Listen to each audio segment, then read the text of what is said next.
Grace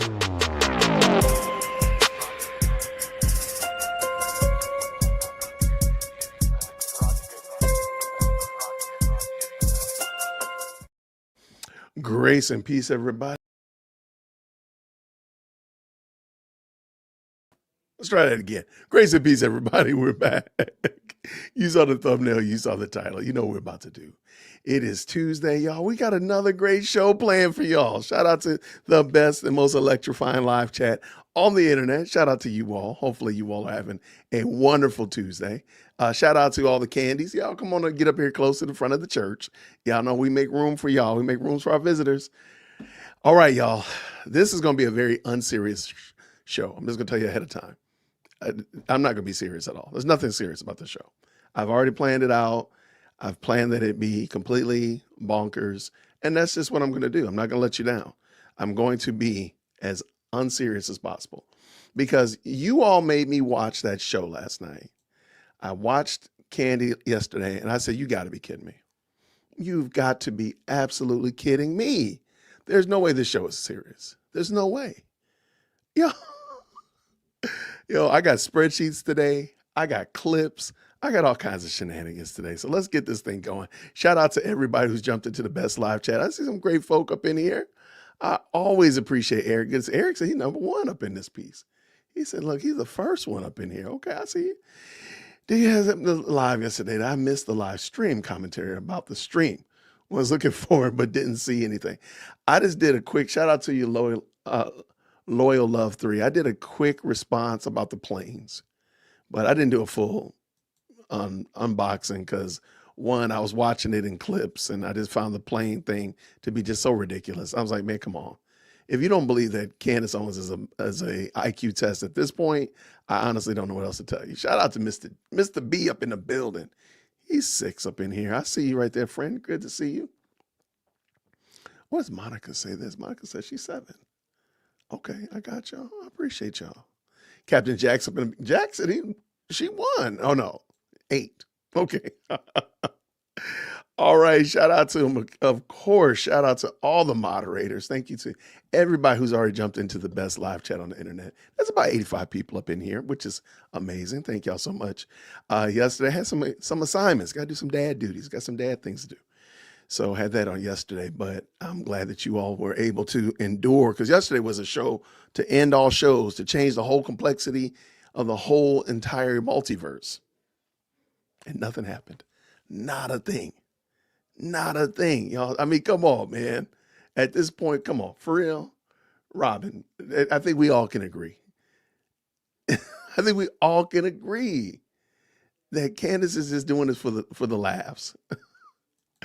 I appreciate you, number 15, for sure. All right, so real quick, let me talk about it. I got my bingo board. I'm playing bingo today, man. All right, I got a claim with no receipts. I got Kanye West. She still ain't talked about Kanye, y'all. That's why I think this is real, what happened with Kanye. You know, some people say, it could have been AI. You know, it could have been AI. It's very possible. But if it had been AI, I think Candace would have said something. I think the fact that she said nothing is kind of evident that it was true. Anyway, I won't share yet. So, you know, anything that she say, come back tomorrow to watch it. FOIA is a new word. If FOIA or any form of FOIA pops up in there, I feel like yesterday, there was a lot of feeling yesterday. We had planes yesterday. We had snakes on these planes. I have messages. I got a hunch. You know, I'm going to go back here. And I've seen a lot of candies popping into the comment section, the most electrifying comment section on the internet. And they keep saying things like, Candace has this, Candace has shown this. And I'm just going to give you all the deputy rights to ask them, because some of you all are going hard in the paint with them, with the candies in the chat. And I appreciate you. Just ask them for the evidence. Ask them, say, where did she do this? Where did you see her show XYZ ABC? Proof of 1, 2, 3. Ask them for it. You don't even have to go back and forth because these people know that they don't have any evidence. They know it. They don't have evidence. And I've talked about this today. Like, Candace has a very interesting mob of folk. Shout out to the most electrifying live chat on the internet, because you're not going to be better than this. But she has a group of interesting people who just refuse to ask questions. So let's keep it going. We got hunches. We got feds. We got Israel. Israel did that. I have proof, but I can't show it to you. Betrayal, random text. I'm just asking questions. Tip line shout out. The word grift. I think we're going to retire the word grift. I'm kind of tired of it. I think we might retire that word. I think we're going to retire grift. I think we're going to retire Kanye West. FBI, military vibes, patchwork theories. Oh, man, patchwork theory. That's all yesterday was. That's all yesterday was patchwork theories. Best friends, leaks, calling an expert a liar, and a random person shout out. All right. If you want to play Candy Rott Bingo. If you want to play Candy Rott Bingo, the game board is in the description of this video as well. Let's keep this going. All right, y'all. I did some research, and I'm gonna do my very best Candace Owens impersonation here. And I've already warned you that I plan on taking nothing serious today. Nothing serious at all. Because I just don't think that, I don't think Candace is serious. I really think that she wants to make sure that we all have six-pack abs because we're laughing at her so much. So let me bring this in. Let me show you exactly what I'm talking about. Let's go. All right. So I did some research. And what did I research? I researched every game that Steph Curry from the Golden State Warriors played against the Atlanta Hawks. I ran that across gas prices here in the metro Atlanta area, and I cross-checked it with the average grade point average of Morehouse College that particular month. Okay?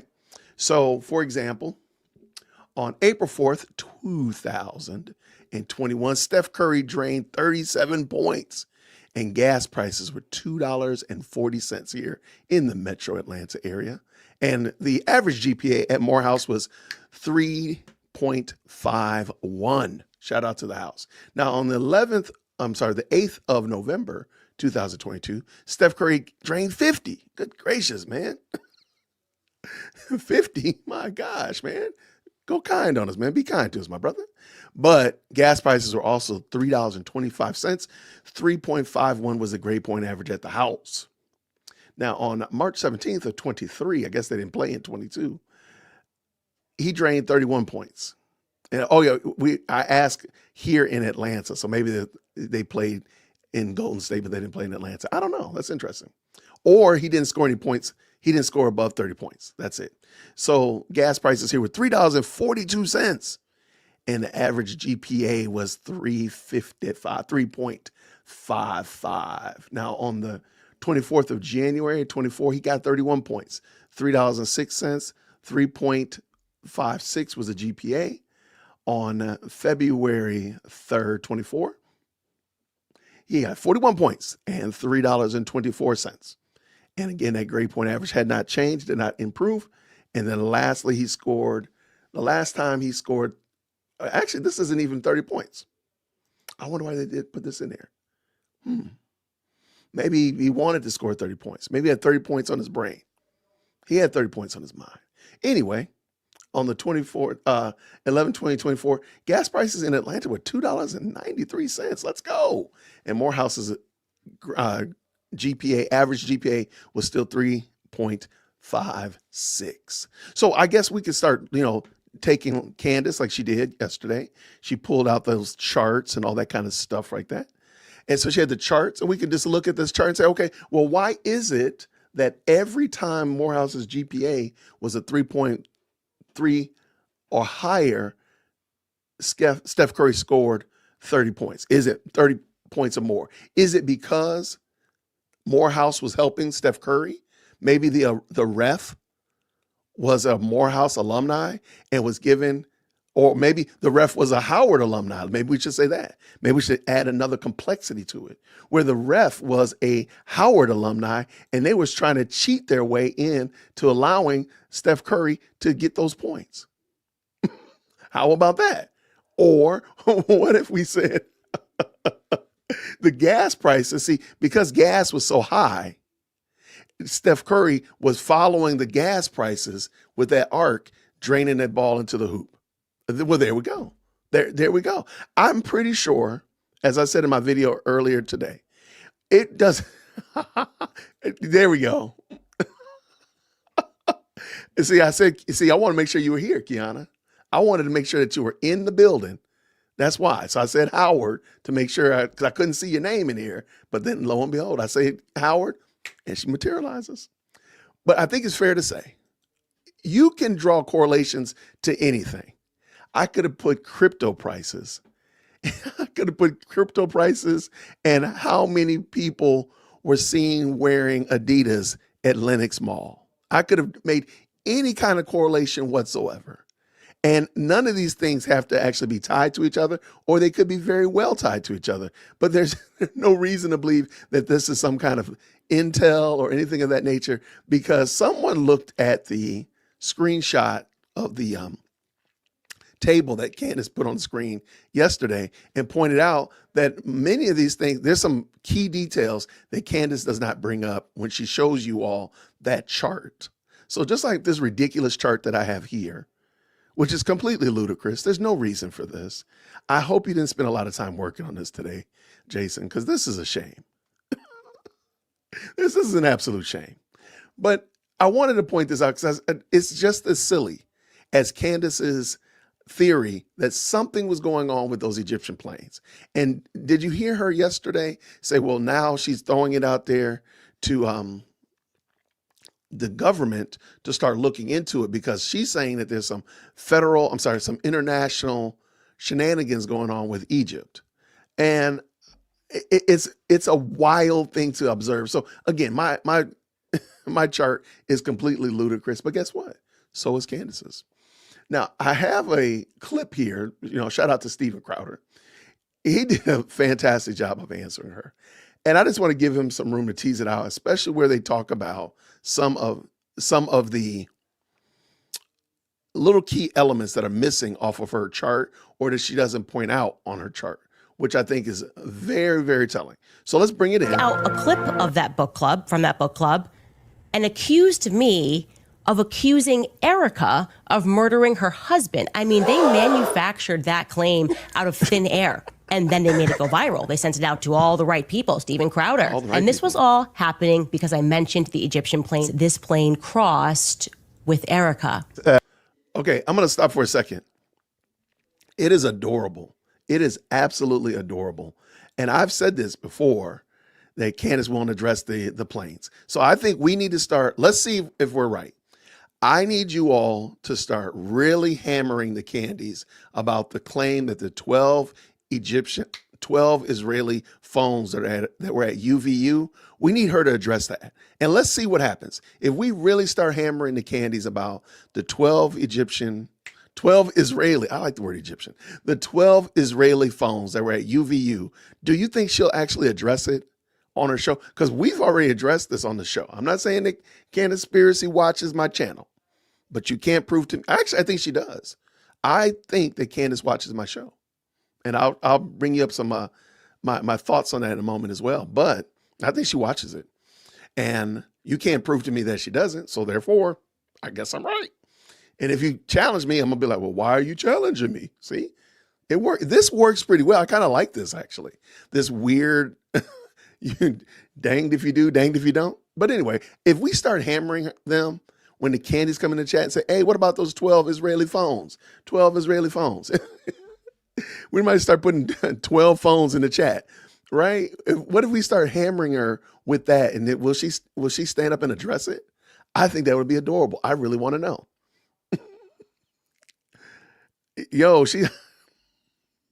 the plane logic is cray. Plane logic is crazy. All right, let me bring Steven back up in here because I thought this was fantastic. I think he has a great sense of humor, and he and his team really handle these things quite well. Let's go.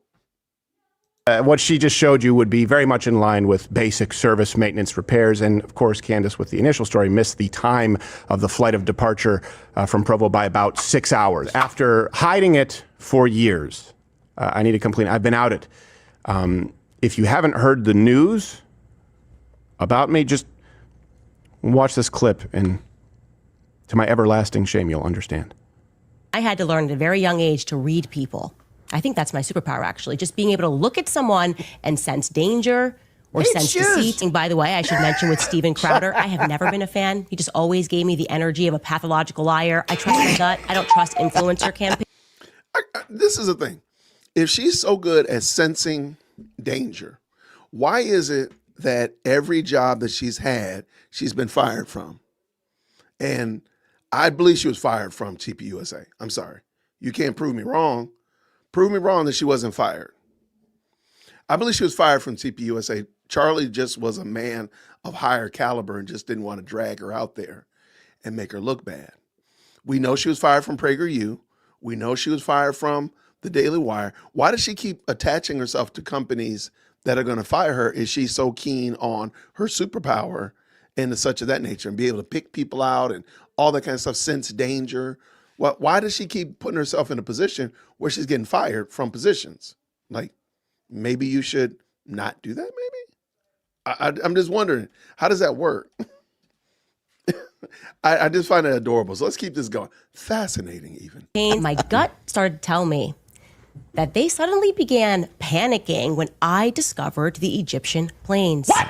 They did what we now term a pre-bunking, and then they send out like a full fleet against you to not even actually debunk you, but they're just so extreme in not debunking you. Like using they their sent gut? undercover operatives to sign up for my private book club that I kept on Tuesday. They took out a clip of that book club, from that book club, and accused me of accusing Erica of murdering her husband. I mean, they manufactured that claim out of thin air. And then they made it go viral. They sent it out to all the right people, Steven Crowder, right? I got that email. Because I said he was betrayed by everyone, obviously what I meant was Erica Kirk murdered her husband. And this was all happening because I mentioned the Egyptian plane. I am certain. Wow. I am telling you this information has been completely verified. I am showing you this on a spreadsheet. Now, these are all the instances.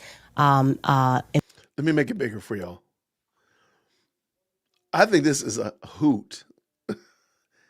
How does she expect somebody to honestly look at that and get anything that resembles knowledge from that? Like, what are we supposed to do with this? I mean, that's too small to read, even if it was in your hands. Like, what are you supposed to do with that, Candace? And you know it's 100% verified. By whom? By whom? It's been debunked. Like, this is adorable, man. Okay, let's go. I did it again. I'm the freeze frame vigilante up in here. Let's go. In which this plane, 68 instances that this plane crossed with Erica. Okay. It is kind of embarrassing that she thinks this is cooking. Like, let me back that up just a bit so y'all can kind of, like, she really thinks what she's saying here is profound. Watch this again. The Egyptian plane, I am certain. Wow.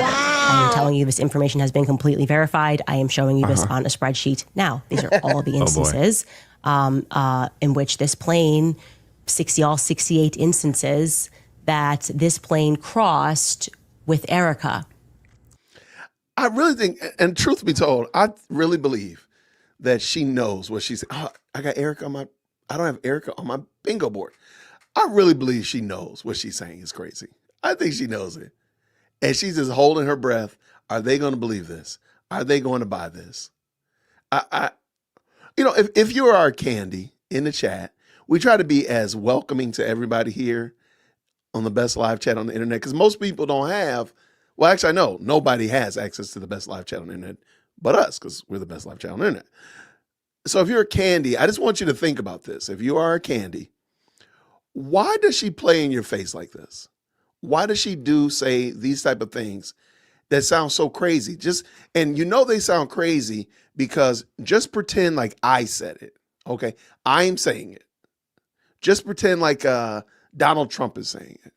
Elon Musk, the most out-of-pocket person that wouldn't be saying that. Pretend that they're saying it. Would you believe it if they said it?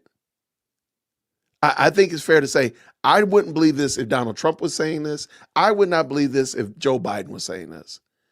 If Kamala Harris was saying this, I would feel the exact same way as I do right now with Candace Owens saying it. This is crazy. It's a crazy word. It's crazy. But why do you believe this? That's my question to the Candies. As you come up here to the front of the church, why do y'all want to believe this? And Steven Crowder and his team are about to eviscerate her. So I'm really trying to save you all. Get yourselves ready for this. But why do you even want this to be true? I mean, that's a real question. Why do you want it to be true? What does it do? What does it do? Let's say it is true. For what? Let's keep it going. Let's roll.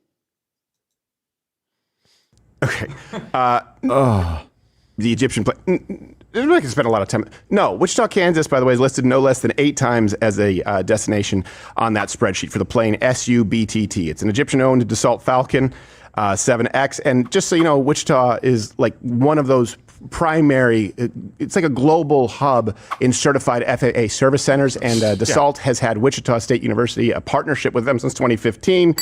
And I said this before, and I bet you those were maintenance flights. I've said that before, and I bet you those are maintenance flights. And lo and behold, they're maintenance flights. State University, a partnership with them since 2015. And what she just showed you would be very much in line with basic service maintenance repairs. And of course, Candace, with the initial story, missed the time of the flight of departure from Provo by about 6 hours, confused coordinated universal time with Utah time. So none of this spreadsheet does zero to substantiate Erica's whereabouts. Nothing. It just would look like any routine service record, maintenance record at this point. I don't know if she And it says plus or minus 3 days. Yeah, plus or minus 3 days. For each one of those. Which is very broad to take part in an assassination plot. Like you show up, you're like. You do realize that plus or minus 3 days could effectively be a whole week. It could be a whole week. So today's Tuesday. So minus 3 days would have been Saturday. Wait, let me go back. Monday, Saturday. And then today's Tuesday. So plus 3 days would be Wednesday, Thursday, Friday. So yeah, that's almost a whole week's time. That's a big gap. That's a big gap. And she actually has it on her spreadsheet. It says plus or minus 3 days. So what would be the purpose of them being there 3 days before or 3 days after Erica was going to go to Pittsburgh, or 3 days before, 3 days after Erica was going to go to Utah? Like, what's the purpose of that? In a plane, though, a whole private jet. What? He's not at the grassy knoll? He was here 3 days ago. Well, yeah. Whenever I stalk somebody, I always make sure to arrive 3 days later and ask about where they were. It's give or take. We're going to kill him around noonish. Utah, she's crazy. Utah. She does have a point, though. Not only that, of course, I've been paid to call her the C word, but a point with the boulevards. What is with them giving people a holiday after they kill them?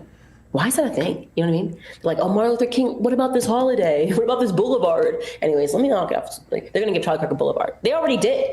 They did in Israel. They gave a freaking boulevard. It's like, as soon as they give you a boulevard and a holiday, they definitely killed you. She's too close to the target. She has a point when the government does a hit job, and it's on the inside.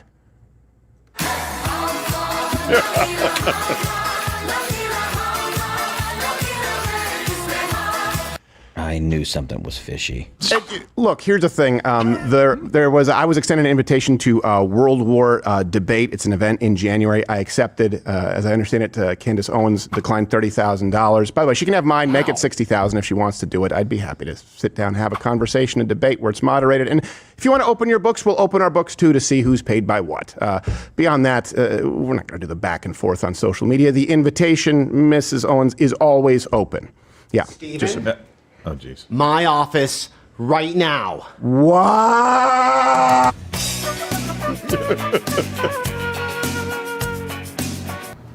swear, Sam, I'm in the middle of a show. Sam, I'm in the middle of a show. Steven, I know the demands on your time are considerable, but I had to call you in here for a very serious disciplinary infraction. On the show a little bit ago, you called Candace Owens a No, that was actually an either-or equation. Be that as it may, this Meshuggah infraction is very serious, and I'm going to have to discipline you by reading you the Riot Act. Please read this manual here.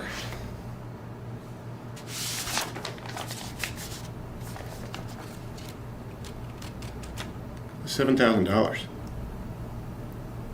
Stephen, I hope that you read this fully and think about Got what it.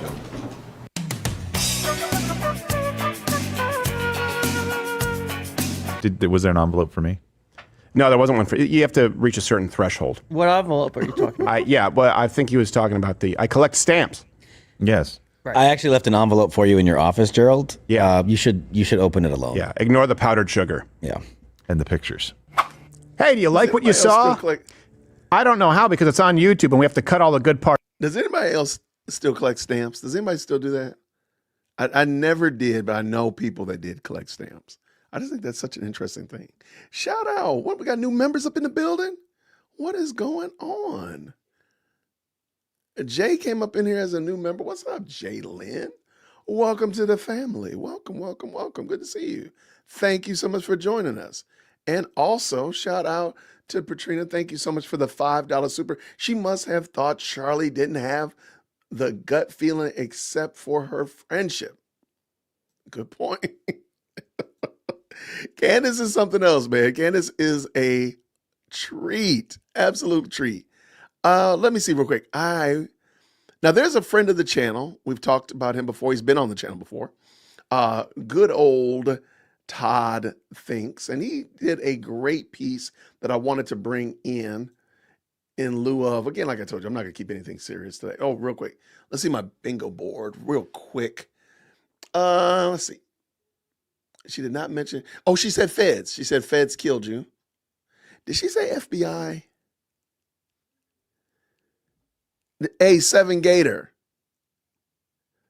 Do you need FBI on your bingo board? Let me know. Let's see. I think, I want to say I heard, I'm just asking questions. Oh, she said, go with your gut. So I feel. Oh, we're going to get blackout today. We're going to get blackout bingo today. You used to collect stamps, really? On purpose? Interesting. Okay. All right, let's keep this game going. And by the way, if you want to play bingo, yes, thank you so much, Tina. The link is right here. The link is down in the description as well. Grab your bingo board. Let's go have some fun. All right, I got something from Todd I thought was really good. We were going to watch it on Friday, but we didn't. So I think feds and FBI are the same. Then you know what? There we go. Thank you so much. I'm probably going to take FBI out, or I'm probably going to take feds out and get rid of Kanye West as well. Probably remove both of those off of the bingo board. We got some other cool words to add to it. Thank you, Captain Jax. I appreciate you. All right, let's keep this game going. Let's go. We got Todd from Todd Thinks. And he had a great insight that I just wanted to bring in. So shout out to him.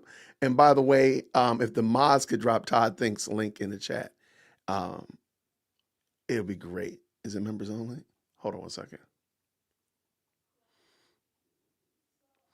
Hold on. Did I make, I think I might have made a typo. It sounds like I might have made a typo with the channel. Let's see real quick.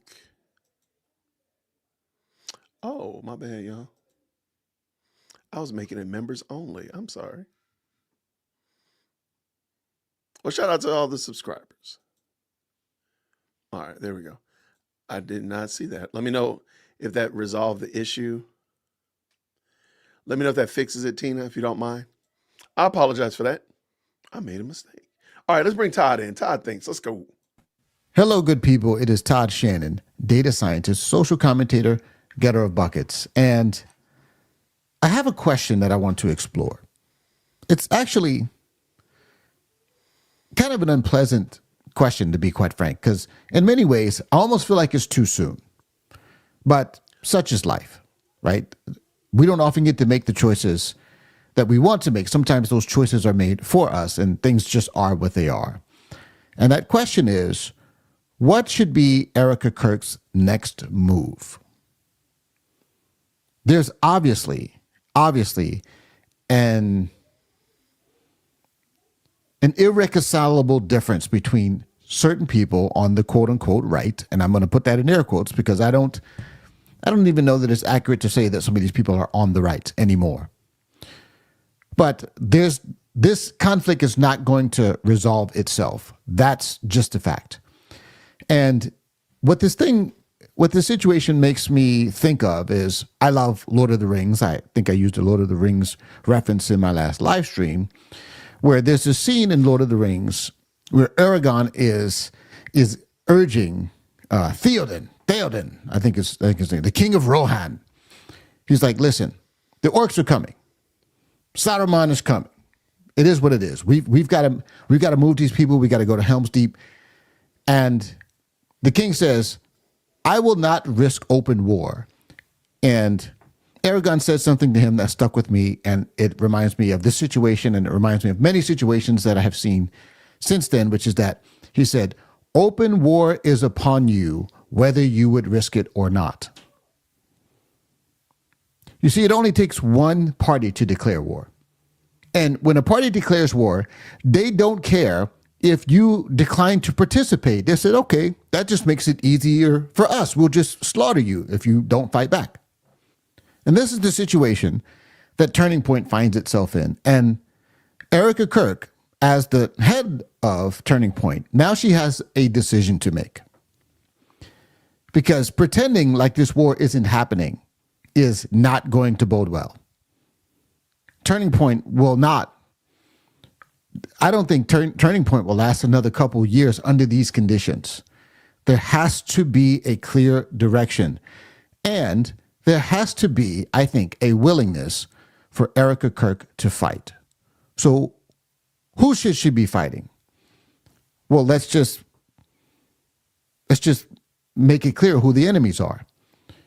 Candace Owens has obviously declared war on Turning Point. She has declared war. She has done that explicitly.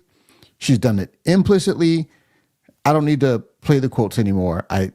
If you saw my last video, I encourage you to watch it.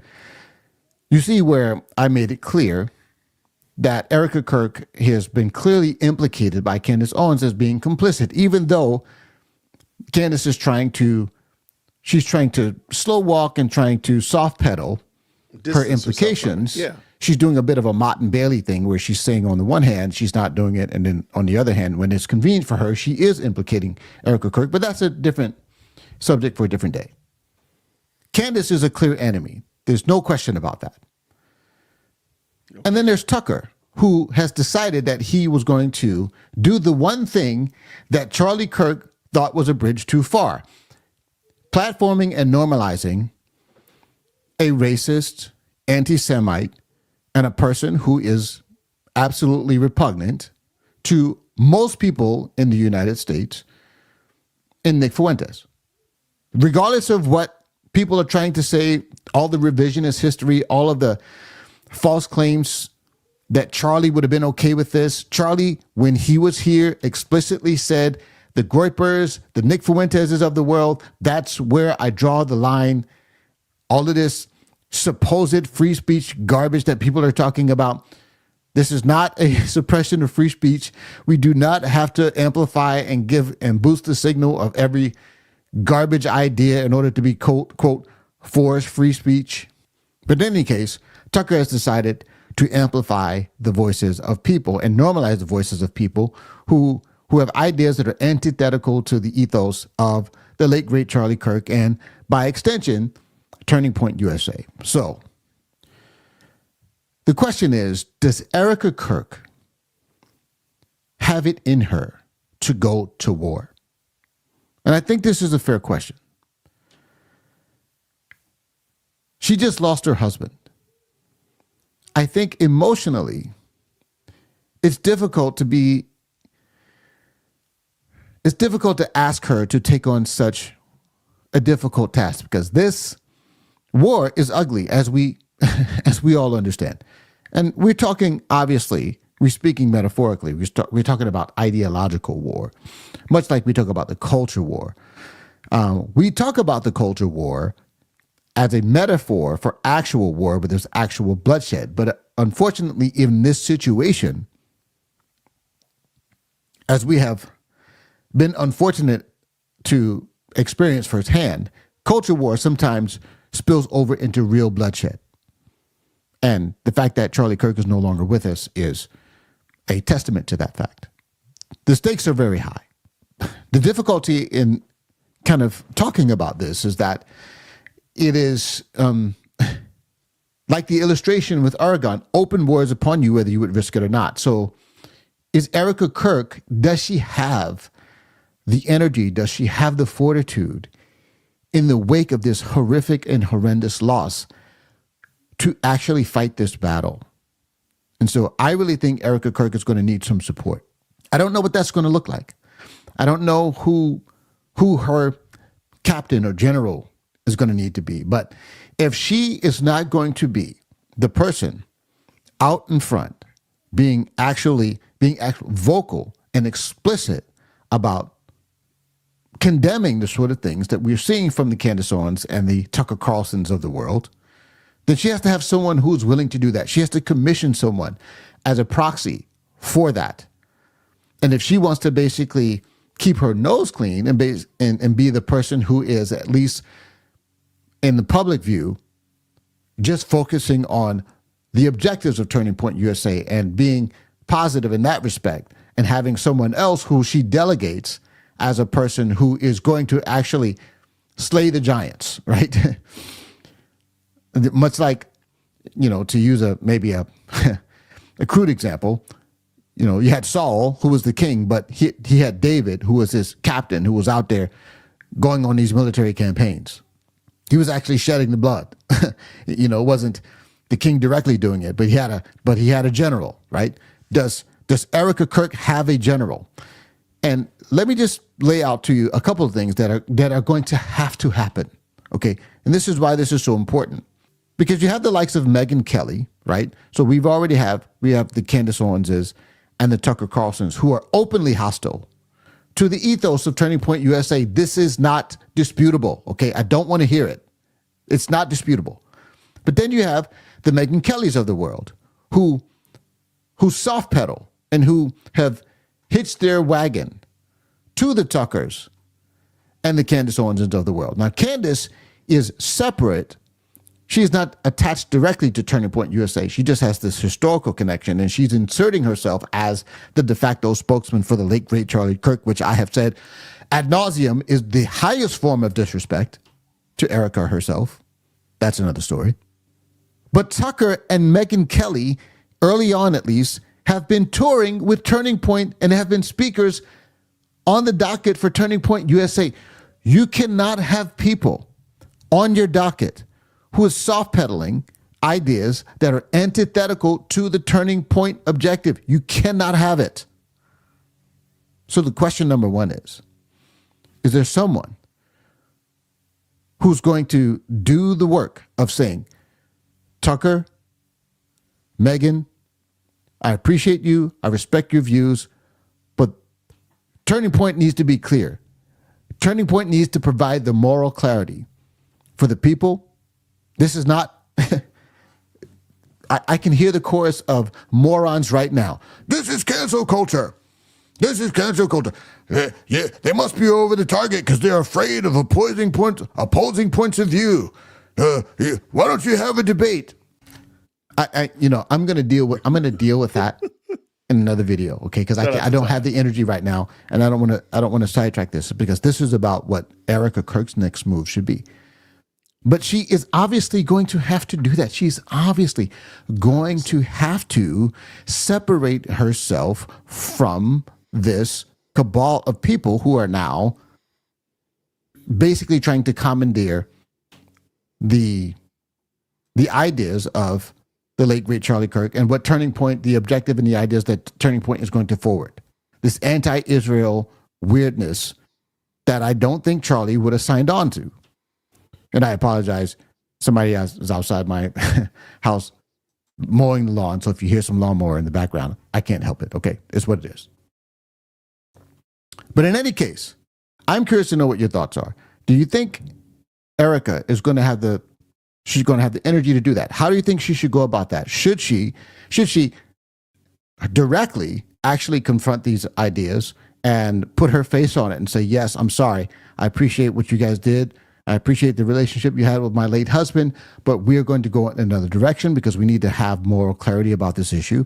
Or should she have a general, someone who in her stead is going to fight this battle while she focuses on the positive and the positive objectives, not fighting battles of Turning Point USA. So she can go either way with that. I think either way would be fine, but she does, as Aragon said to the king of Rohan, open wars upon you, whether you would risk it or not, and you can't pretend like it's not happening.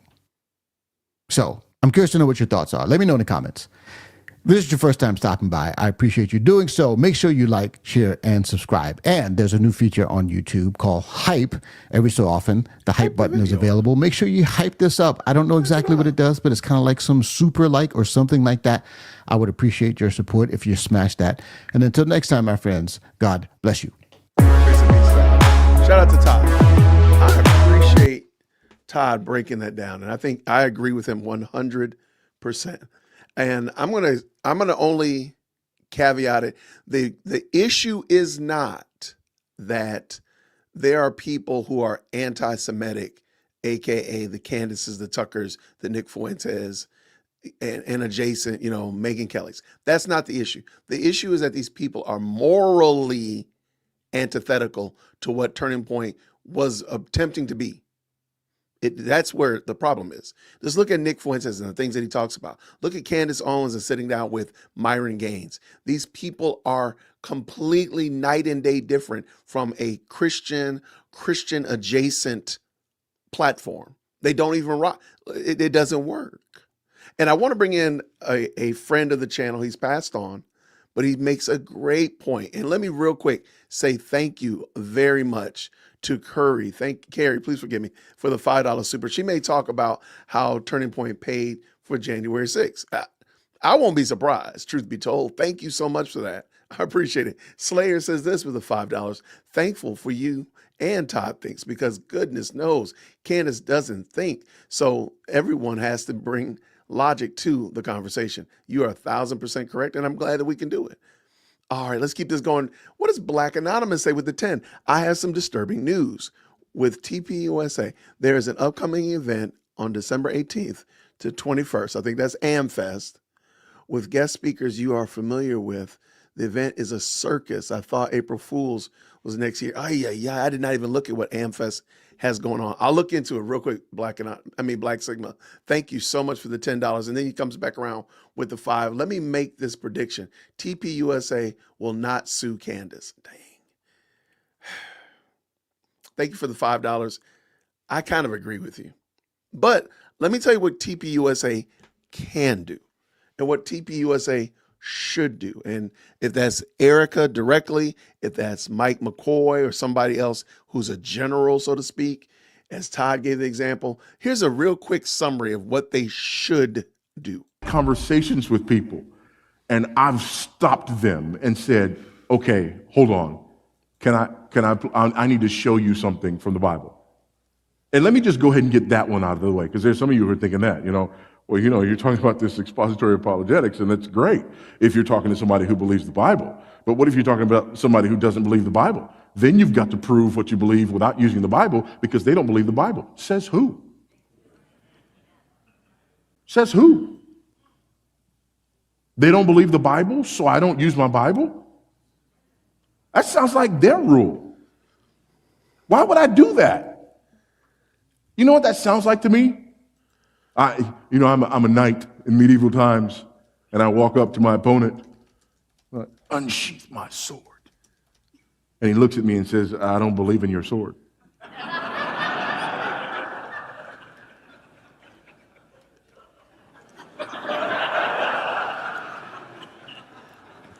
Allow me to speak to thee about the science of metallurgy, so that thou mayest believe in my sword. No!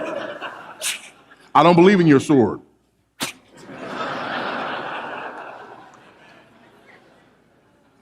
Either he starts believing or you just win.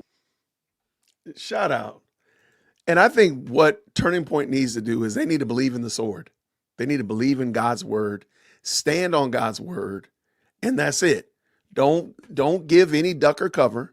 If somebody who at one point was your friend now no longer subscribes to or holds to the philosophies and beliefs that you hold to, you know what? It's been good. I'm glad we were friends.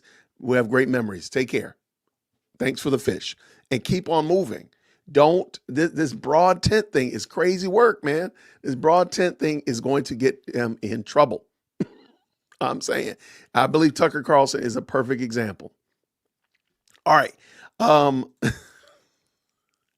Shout out to, there is a great subscriber. Y'all, by the way, my name is Jason Whitaker. I am not Jason Whitlock. Most of the time when somebody says Jason Whitlock, they mean Jason Whitlock. There is a commentator. There is a YouTube content creator. His name is Jason Whitlock. And he's black too, by the way. So, I mean, you know, all black folk look alike. Don't be confused. If somebody says Jason Whitlock, they more than likely, 9 times out of 10, they mean exactly who they're talking about. Uh-oh.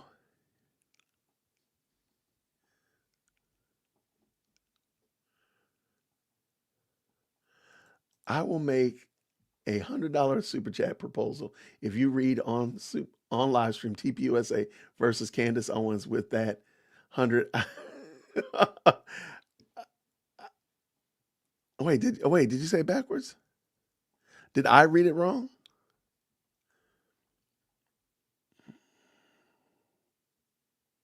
Oh, you said will not. You said will not sue Candace. Did I say something wrong? Black Sigma. I appreciate it, man. Thank you for the $5 super. I don't know what I did wrong. Hold on. Okay. I think I get what you're saying, but shout out to you for sure. Real quick, I got another one, man, I want to bring in as well. Let me real quick see. I don't know when Candace is going live. So let's see where she is with her live stream. I don't see her going live yet. Usually she starts around 5. Let's check real quick. She has not decided that she wants to go on. I got Tim. Tim Poole went on, and this was a good segment I wanted to bring in just to give some different perspectives as well. Let me bring Tim in very quickly and allow him an opportunity to tease it out a little bit.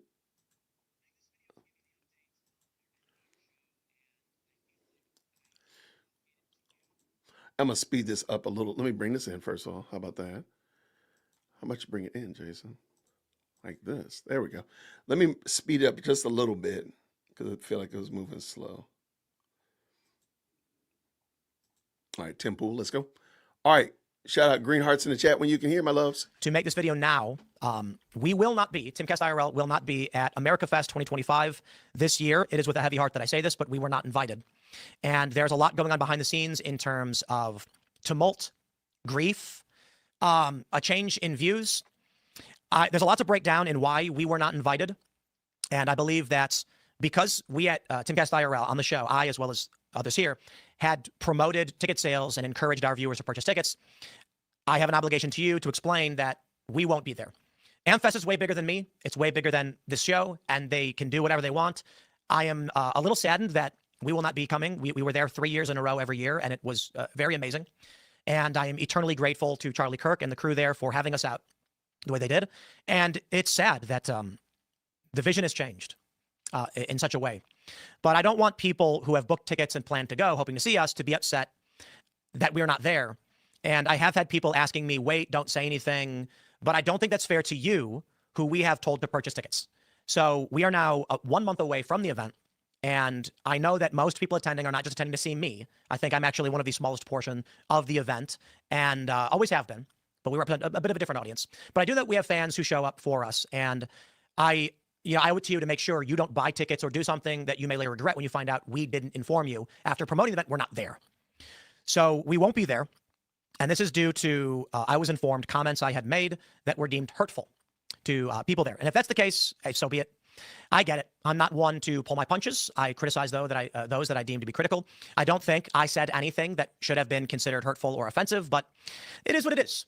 I think the management structure has changed as such that we are not welcome. And we're now at the point where, although I'm going to give you the full transparency and explain everything that's going on, there certainly are people at the event who do want us there. The concern that I have is that if there is any function of, we don't like what Tim has to say, I'm not here to create an awkward circumstance or bring any hostility. And so it's better that I just give you the full transparent view of where I think we are. I also want to add that I have frustrations with the politicking that is currently going on, not just related to Turning Point, but behind the scenes with many prominent personalities and politicos and politicians. I believe that people are pulling their punches, refusing to speak out because of concerns of the current infighting and the potential that things could break apart. And it is unfortunate. But I do believe that the sooner we rip the Band-Aid off, we can get refocused and try and figure out what we can do to maintain a movement and succeed in helping this country. There are many challenges ahead, certainly some of them the fault of Trump, that's for sure. And we're going to need to have an honest assessment about what is currently going on if we are going to succeed in the future. But let me give you the backstory of where we currently are and why I'm not invited to even attend America Fest. A few weeks before they murdered Charlie Kirk, the last texts I had sent to him, I asked him if we were still on for IRL as we are with most years because we wanted to get things booked in advance. Charlie told me he'd circle back the team. He'd get right back to me. And, I'm not a big fan of the revealing text or whatever, but unfortunately, they murdered him. They killed the guy who was holding everything together. I believe that Charlie was the principal voice, the strength, the glue that brought this movement together and was able to get a disaffected, moderate liberal type like me, skateboarding musician, weird guy in weird clothes, to come hang out with some suit-wearing conservatives and talk about how we can make this country better and build a movement. I truly believe Charlie would have been president someday. Following his murder, we were in constant communication with the team over at Turning Point, as we're largely friends, and my staff are friends. And we wanted to wait to be graceful and understanding in the grief. So we didn't press the issue. However, in the past month or so, we did communicate with them about what are the plans for America Fest as we do it every year. And initially, we were told nothing has changed and the plan is as usual. And we said, sounds good. That's when we began to promote ticket sales. Again, I'm not trying to make it seem like we're principally responsible for them selling out or anything to that matter, just that we're a small component that will no longer be involved. Considering the fact that we did promote it, I want to make sure I'm being as transparent as possible. In the first year that we were invited to Turning Point, I was a bit, I've described this story before, reluctant to do so, in that it's very, very difficult.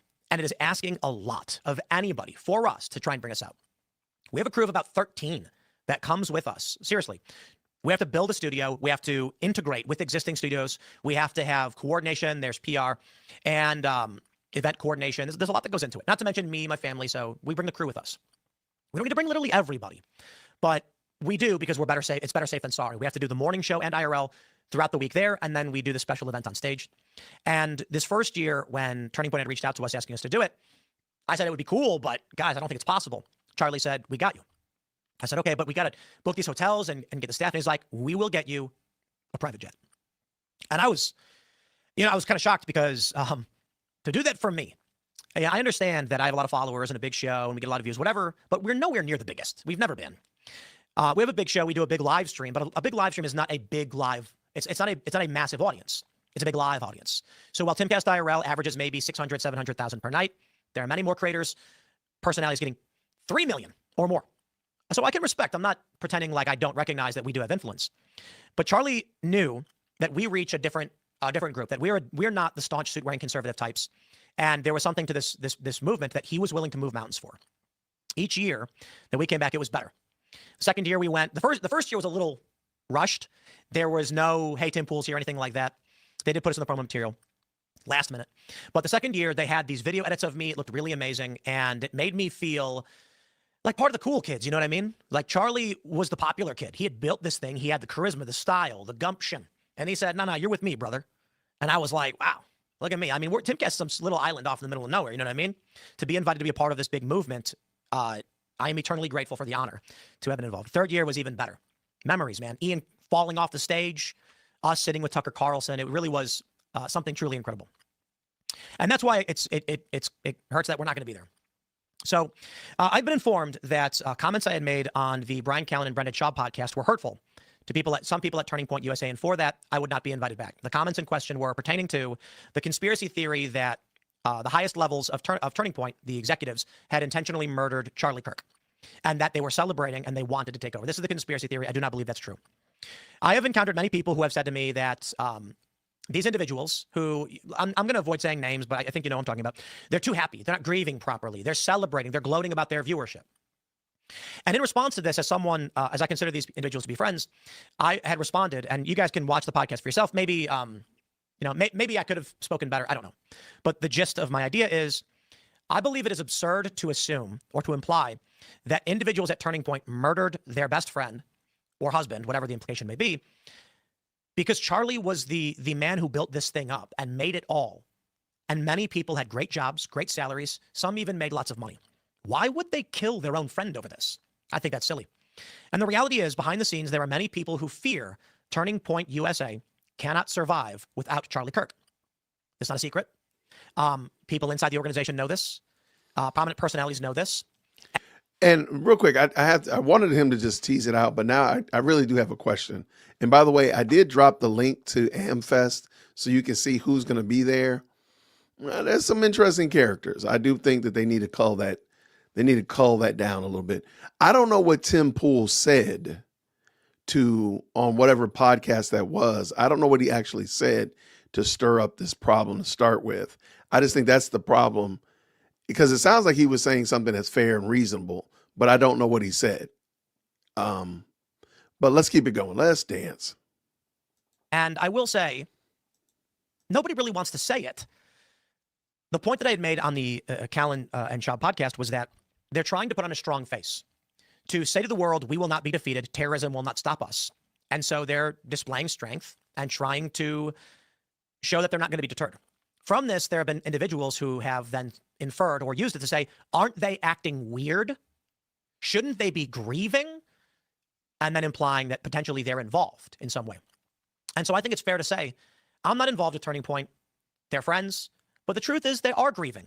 They do have fears. They do have worries, but they're showing strength for you. I was told that this was offensive, I guess, and it goes against the vision of what they're trying to portray. And for that, there was no intention to invite me back following my statements in this regard. Well, okay. Guys, no, I'm not going to get mad at anybody for not doing me a favor. It's not my party. I'm not an organizer. I'm not a donor. In fact, it was expensive for them to bring my show out there. I think the reality of this is maybe we don't see eye to eye and they don't like that I said that. And that's fair. Nobody has to just accept things that I say and be nice to me. I do think that a core element of this is, though, Charlie may not have liked everything about me. I don't know, but he was a good guy and he knew how to lead. I think ultimately, whatever Charlie thought of me, he saw value in the audience that watches my show. And I think it has to do with, we are principally disaffected liberal types, creatives, former liberals that have found more in common with the conservative movement. And thus, we bring a message, much like libertarians, to the conservative side. We bring a certain percentage that will help the conservative side win, and I want them to. I agree they should. I wish we had more political competition. But that seems to be not the vision, at least right now. Or perhaps it's just they don't operate in the same capacity that Charlie did, willing to be more amicable to other individuals. If they don't like what I have to say, then again, I am owed nothing. I owe them nothing. They owe me nothing.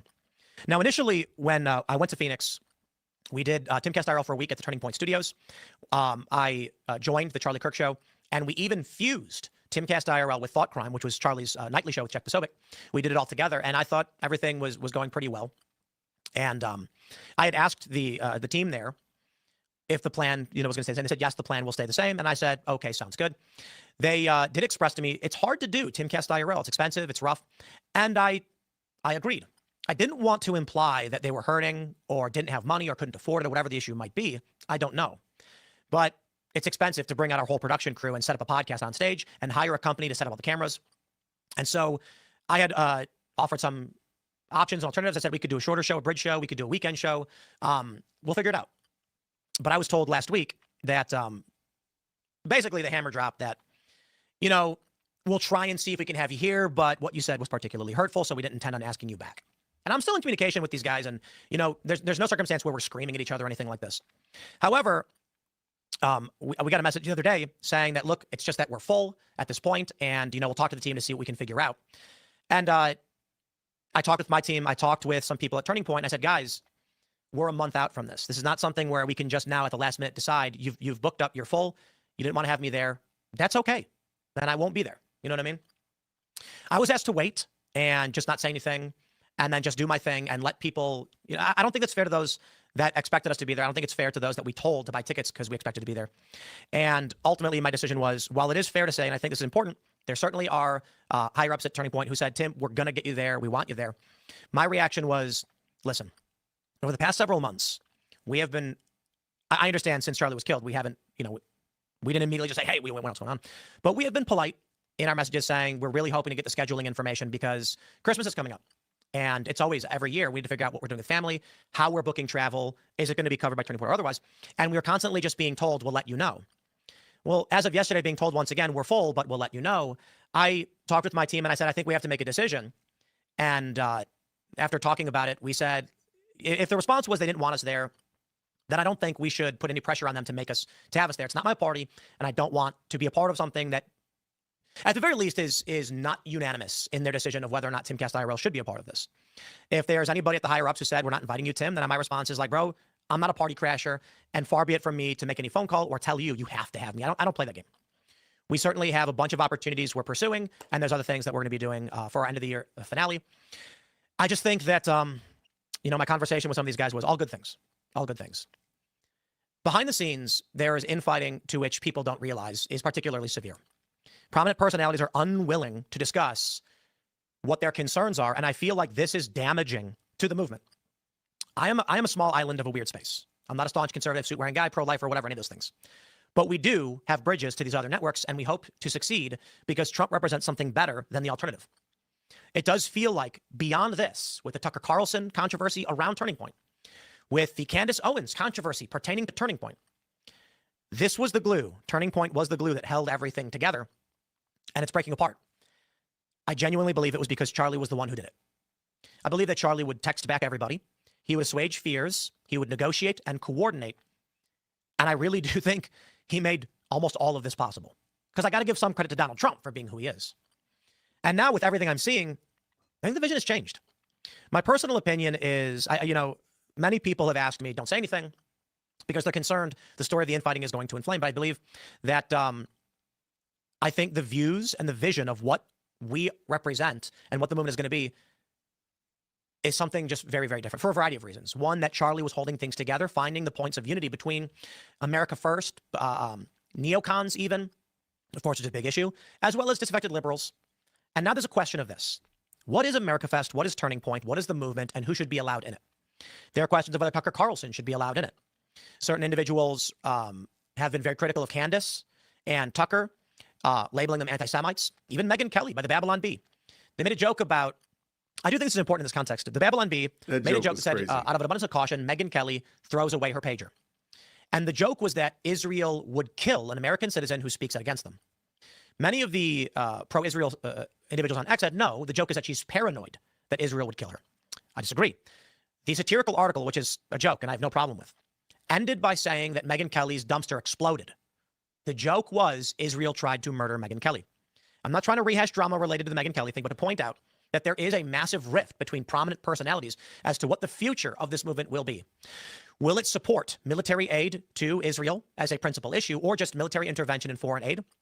Will it be America only? Not even America First. Will it include pro-choice, disaffected liberals who dress like this, play music, and aren't staunch conservatives? I do believe that there's a strong element right now that they're closing ranks.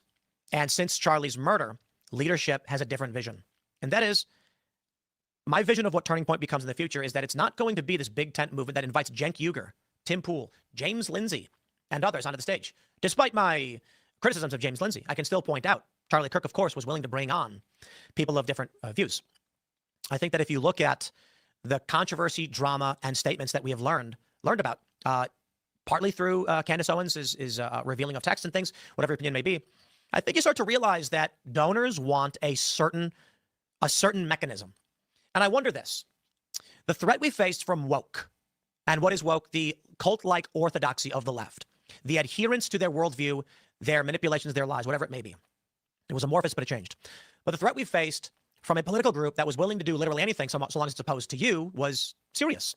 Opening the borders to anybody, giving away our manufacturing, giving children sex changes. It's important to unify if we're going to defeat a greater evil. But what happens when you do? This was always inevitable. I had stated this years ago. I fully expect at some point that I will be not considered right-wing, I'll be considered left-wing. Things will change and movements will change. And it's even funny now to see Anna Kasparian, of all people, talking about how she likes watching Candace Owens, because these things change. What I mean to say is, with the principal demise of woke, and we can see the Democrats are kind of routed. Socialists are taking over. Chuck Schumer's on the way out. AOC might primary him. And things are getting pretty weird for the Democrats. They don't have a backbench. Who's going to be their candidate in 2028?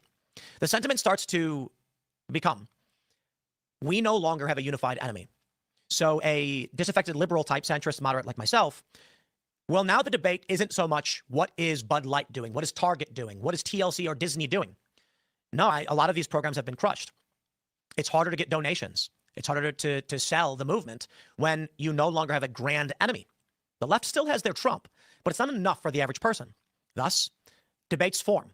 Individuals on the right might say something like, we need to now focus on stopping the flow of money to foreign countries, Israel in particular, which is a big issue for Candace and Tucker, of course.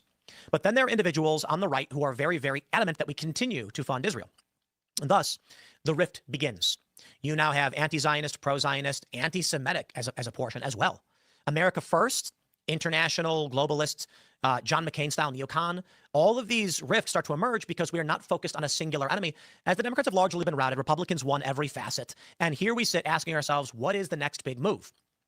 The moderate conservative types, more likely neoconservative, are in favor of Trump's H-1Bs. The America First anti-interventionists, a part of this coalition, are very much opposed to H-1Bs. Libertarians are taking issue with Trump's stance on Israel, as well as foreign funding, and thus the cracks begin. So I don't take it personally. I think this is just what happens. Behind the scenes, I feel that there is an effort to resist this change, and I can respect it. We don't want the movement to break because there is a power in unity that will allow us to win, and we have to win the midterms. Democrats haven't just ceased to exist. So there are many individuals who have spoken with me and said, Tim, please just say nothing and keep doing your thing. There have been individuals who said, we will intervene on your behalf and make them invite you. And my answer is, that's never been me. I'm not one to play those games. I want Turning Point to succeed, and I have no doubt this year will be the biggest and the best. And if I'm not invited because of how leadership views things, then, hey, look, man, as I've always said, I really have no problem living in a van down by the river. We'll make it work. I do my thing. I do what I do. And that's it. I feel like the movement is breaking apart because we've won largely. So it's not really bad news, but there is something to pay attention to. So in that, as people have pointed out to me, maybe we shouldn't say anything, please, Tim, this infighting is really bad. I'll tell you, I've had journalists reaching out to me and I'm like, how do they know what's going on? No, seriously, I've had journalists, they're messaging me I think people internally at Turning Point, of course, have been talking. It's fairly obvious considering Candace Owens seems to have sources. There are concerns over what happens to the biggest political organization. Considering views are changing and what is considered to be the most important element, we don't agree on. You know what really breaks my heart in this is that last year, and I had been talking to Charlie about this, that I said AmFest might be the new South by Southwest. The Daily Wire had a party. James O'Keefe's party had lines out the door going down the street. And I said, I can't believe how many people you've brought together for this amazing thing. And we had discussed doing a Timcast party this year. And this was one of the reasons why we were asking them, hey, please let us know what the plan is. We wanted to have ancillary events as this got bigger and bigger. Maybe it will, and I hope it does. If that happens, guys, I'm not going to pretend that I'm not upset. I'm sad that we won't be a part of it. I could have certainly applied pressure, but I'm not that guy. I don't make the phone calls and say, hey, man, you tell them they better have me. I don't do that. As I said, when it came to the Joe Rogan thing, when the first time I was supposed to go on Joe Rogan, he canceled on me. The second time, he canceled on me, leaving me high and dry. And I said, listen, I'm never going to get mad at someone for not doing me a favor. My attitude is if something happens, it's always your fault. I know it's not literally true, but that's how I approach things, which means I have to do my best, focus on what I have to do to succeed for myself, not rely on other people, nor force other people to do anything for me. If this is where we end up, it is just what it is. I want more people on the right to speak up about what they see happening with Turning Point, because if we don't rip the Band-Aid off now and speak out about this division and why we are fighting, it's going to get worse. The critiques, the concerns, I'll tell you this behind the scenes, related to everything you've seen with Candace and Tucker, otherwise, it's much, much more than anyone realizes, and everyone's trying to be diplomatic. But at a certain point, I think it behooves any one of us to say, guys, it's not getting any better. It's a slow roll. Let's assess this right now, be honest with the people who rely on us, who watch us, who expect from us that there is serious infighting, much worse than people realize, And it's not my business to call out individuals' issues, but my own, which is what I'm doing. Because if we don't, then we will find ourselves in a midterm wondering why we are not unified and why we are losing an election, or why we lost, why Republicans lost these past couple of months. Here's my expectation. America Fest this year is going to be crazy. It's already sold out. It's massive. They're full up. They got tons of speakers. I think people are going to have an amazing time, and I hope you guys do, and I hope they succeed. I hope they grow bigger and better than ever. I know people who make podcasts about true crime drama, and I know people who make podcasts about cooking. Other people succeeding has never been a detriment. I've met people in my life who have betrayed me, and I'm not going to hold a grudge against somebody. I don't want to waste my thoughts and energy on those other people. Now, as for Turning Point, perhaps they view it as my comments were a betrayal of them. And that's fine. They can think what they want to think. There are certain members of Congress who are mad at me and refuse to come on the show. Now, Republicans, mind you, because I very, very much criticize them. It's going to be what it is. It's going to be what it is. Just know this. When all is said and done, I want to win. I know you do too, and we should. And it was a dream come true while it lasted. But now something different is happening, and things are changing. And I don't know what that means, but it's always to be expected. A new generation is rising up, and they have deep concerns about Donald Trump. Gen Z is breaking away, and the pollsters are showing this. Prominent conservatives that are, I'm not trying to be derisive, but who float into the neocon camp, don't care that young people are drifting from Trump. They're going to maintain the pro-foreign policy intervention message because they believe in it. And they've been allowed, they're allowed to. But I think younger people are concerned over the mission and message of Donald Trump, and I think this will have a negative impact on us. But what do you do? If people aren't unified by this, what do you do? Turning Point maybe sees this. And I'll tell you my thoughts on this one. I wonder if I represent an anti-interventionist faction. Tucker Carlson does too, as does Candace Owens. And I wonder if that's the real reason. I've not said anything particularly disparaging about AmFest, but they told me I couldn't come. Why? Maybe it's because I said we should stop funding Israel. Maybe. Okay, I really want Tim to tease this out. And I see a lot of people in here kind of, I think you're landing in the same sentiment I have. It's really weird to me that people say they want us to be America first, America only, think about America on whatever. But the first thing you talk about is something going on in Israel. Why are we not talking about the things right here? Like, why are we not making this much? Why are we not dividing over the border? Why are we not dividing over runaway spending? Why are we not going hard in the paint about this craziness with the budget or SNAP, or fill in the blank, education system? Why are we immediately saying, hey, we're all about America, but then the next word out your mouth is something outside of America? I just don't understand that part. And again, I think part of the problem, in my opinion, is that we really are not interested in America. We really aren't. We're really like, there's no way you could say, if you're married, shout out to the married persons in the chat. You go to your wife, you go to your husband, you look them deep in their eyes and your knees are touching each other. You're looking at them saying, I'm for this marriage. I'm really about us having a flourishing. I want it, however good the yesterday was, I want tomorrow to be exponentially better. Little Susie over there really gets on my nerve. Little John over there, man, I'm so sick of them. That would make no sense at all. But that's the first thing you hear these people talk about. What if you and your spouse were having a heated debate, argument, discussion because something going on in somebody else's house? And let's be crazy on the other side of town. Like, that doesn't make sense. It doesn't make sense. And I'm sorry, I'm not even going to say that Israel has no point, or we shouldn't do anything with foreign policy. That's not what I'm saying. What I'm saying, however, is why are we not fixing the stuff that we have right at our own fingertips? At our own exact fingertips. Why are we not taking care of that? Why is the only way to solve what's going on in Cobb County, Georgia, is for us to run over to Israel and fight with them? Why is the only way to fix what's going on in Podunk, Tennessee, is to worry about what's going on somewhere 9 time zones away? How does that correlate? I don't understand. I'm not that smart. I admit it. I'm just not smart enough to understand how that works and why that works. I don't know why it works even. So It's just crazy work to me. So I'm finding this a very interesting. I think Tim. I hate that they're not going to have him back. I don't know if there was some real issue, some real rift. Maybe there's some political viewpoint change. I don't know. I don't know. I don't know. What I do know, however, is a lot of the rifting that we're seeing, this quote unquote war, like the fact that Tim said we've won, conservative Republicans have won. Won what? Our border is just a little less open, screen door. It's just a little less. Our finances here are just a little less out of control. I mean, that's not saying a whole lot. There's a lot that we need to deal with. The end zone dancing is entirely too early. We are celebrating entirely too, like, won what? What have we won? There's not one thing that's in place that can't be undone and taken away with a pen stroke of a new president, of a new Congress, of a new Senate.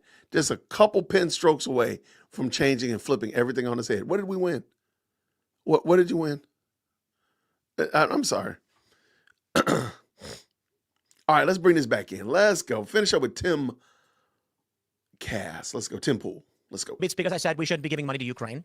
Maybe it's because young people largely don't want foreign intervention, and there are individuals in politics who disagree.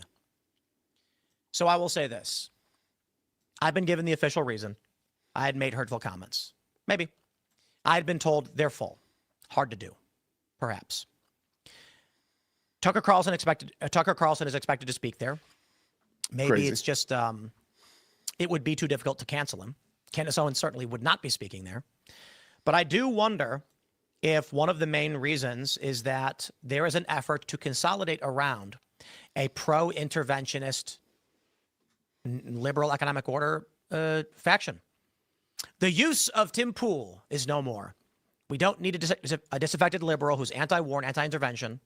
That's not what the movement needs. The movement needs those who are going to champion foreign investment and foreign intervention. I'm not saying that's definitively why it happened, nor am I trying to cast aspersions, nor impugn the honor of anybody. But I think one of the principal rifts right now is that young people do not care about our involvement in these foreign countries. They want to know how they're going to buy a house and have a family. But I believe if you're going to change this, you need an organization that reaches students that's going to advocate for a worldview that sees it the other way. I'm going to jump in. I agree with Tim. I have 2 young daughters that eventually one day I want them to move out. And I do understand the world we live in is kind of wild. It's not the world when I was getting ready to go to college. It's not the same world. The problem is we don't see a balanced concern. We see a great deal of concern. Like we're fighting over what's going on in Gaza here in the United States. We're fighting over that here on Main Street, United States. We're fighting with parting ways with, throwing hands with Americans about what's going on in Gaza. That just doesn't make any sense. That just doesn't make sense. And so therefore, there needs to be a flipping of concern. We need to be worried about what's going on right here. We're not protesting our education system. We're not protesting about our runaway budget. We're not talking about that stuff. We're talking about stuff going on elsewhere. And we can still talk about those things. But the most important issue should be, why in the world can our young adults not buy houses? Why are they renting everything? That's insane. And even in the renting, they can't afford to rent. Like that's bonkers. So no, we don't accept that. And so therefore, we're going to focus on this right here. We're going to still do those things over there, but they're not going to get as much of our attention or our resources as things here in the States. That's really it. And I feel like we're not arguing for the things that we really need. We're arguing for things that other people might need. And that maybe we need to get into those weeds, but really we need to get into the weeds here. Like, let's not lose focus because again, we're parting ways with people over stuff going on that's not even really in our purview, not even in our backyard. It's in somebody else's yard 9 time zones away. Let's finish this up. And so maybe. I'm sure there will be many thoughts, critiques, commentary. I'm sure there will be lies, manipulations, insults, insinuations, all those things. I don't know. I'm going to do my thing. And that is I'm going to play music, skateboard. I'm going to play poker, watch cartoons, play video games. And I'm going to read the news and discuss what I'm passionate about forever. And we'll find unity where we do. But I wouldn't be surprised to find that the factions diverge further in the coming months and become something totally different. Anna Kasparian praising Candace Owens. Who saw that one coming, right? But it's because our worldviews are not absolute. Certainly the woke people just fall in line because that's kind of the element of, that's like the core of woke, right? But for those of us that have been deemed on the right, we all actually disagree quite a bit, but we were unified around a common enemy, this cult-like adherence to the corporate orthodoxy, the liberal orthodoxy, and now that seems to be largely shattered, so what's going to happen? Well, there are some people that say Tucker shouldn't interview Nick Fuentes because Nick Fuentes says nasty things. There will be some people that believe in free speech and say Tucker can interview whoever he wants. There will be some people who believe that Turning Point murdered Charlie. Tucker can interview whomever he wants. That's not the problem. The problem is Tucker doesn't have carte blanche. I cannot accept the people that Tucker interviews. Tucker can interview whomever. But for Turning Point to turn around, in my opinion, they knew this was coming. They had Tucker at the memorial service. They gave Tucker a seat at the on Charlie Kirk's podcast, and then had him come back again for a Turning Point USA event. What did he do with all that great bravado? He turned around and had Nick Fuentes on camera on his own podcast. Nobody would actually, I don't think anybody would be concerned if Tucker Carlson had not been basically knighted by TPUSA. If that had not happened, I don't think anybody would really be concerned about him having Nick Fuentes. But I don't think Tucker would have had him on there if he had not been knighted by TPUSA. Because I think the goal is to launder Nick Fuentes into the mainstream and make him somebody that's just mainstream, dinner table type of person. That's what they're trying to do, in my opinion. Let's go, Tim. Charlie Kirk. It was an inside job. I think that's probably not correct. Very unlikely. But they're going to say, don't platform these people. We recently booked Nick Fuentes. He canceled on us. And I wonder if that has something to do with it as well. Nobody attacked us. Oh, I'm sorry. Let me clarify. What I was going to say is that we didn't have Nick on, and so we didn't get a big backlash. We were, however, minorly insulted and attacked because we did plan on booking Nick Fuentes. Perhaps that's a reason why we're no longer to be involved. Now, some might say that's not true. They're having Tucker there. Yeah, but Tucker is, 100 times bigger than us? Come on. It's easy to say, thanks, Tim, have a nice day. It's not as easy to say no to Tucker. And so part of me feels like that may be the real reason. I don't know. You know, the answer that I was given, that me saying, quote, there are people that are concerned Turning Point can't make it without Charlie, that's the reason. I really find that hard to believe. But who am I and what do I know?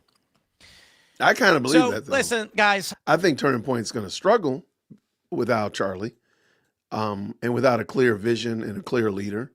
I do think you can have some great voices there at the college campuses, but if you don't have a strong leader running the ship from behind and really sending the generals out, sending your advisors and lieutenants into various and sundry, I do think they are going to struggle. And Charlie Kirk was really the backbone. I think that's ultimately what we're seeing, is that Charlie was literally the glue. As he said here, which I thought was very interesting, that Charlie would be the one texting and making these connections and smoothing over things and negotiating stuff like that.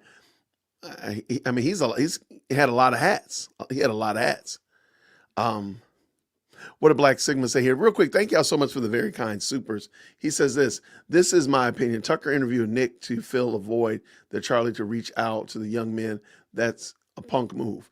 I agree, and I don't think that he thought it out well. But I'm sorry, take that back. I do think he thought it out exactly what he wanted to happen, and that's exactly what he did.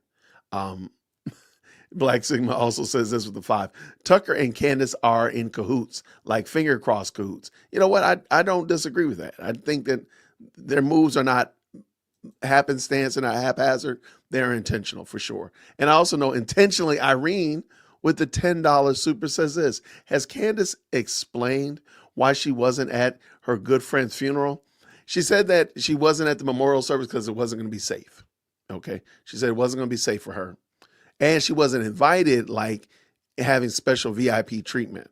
So she would just been in with the hoi polloi with the great unwashed. So I don't think that's why. I think that's ultimately why she didn't, because she wasn't invited to come as a VIP guest. But let's keep going. Has she mentioned Kanye West yet and his apologizing to the Jews yet? She has not. And I don't think that she's going to. But I think, as I said earlier, thank you so much, Irene, for the very kind $10 super. I do think that kind of gives validity to the fact that that Kanye event did actually happen, because a lot of people were saying it was AI and it wasn't real, blah, blah, blah. I think the fact that she hasn't said anything kind of tells me that it's real. But hey, let's finish up with Tim, because Candace is going live at 5:45. I'll wrap it up. I've had so many people telling me what to say and what not to say. And I'm like, guys, every time you tell me how I should handle this, it just makes me want to go nuclear. I'm so sick of the politics.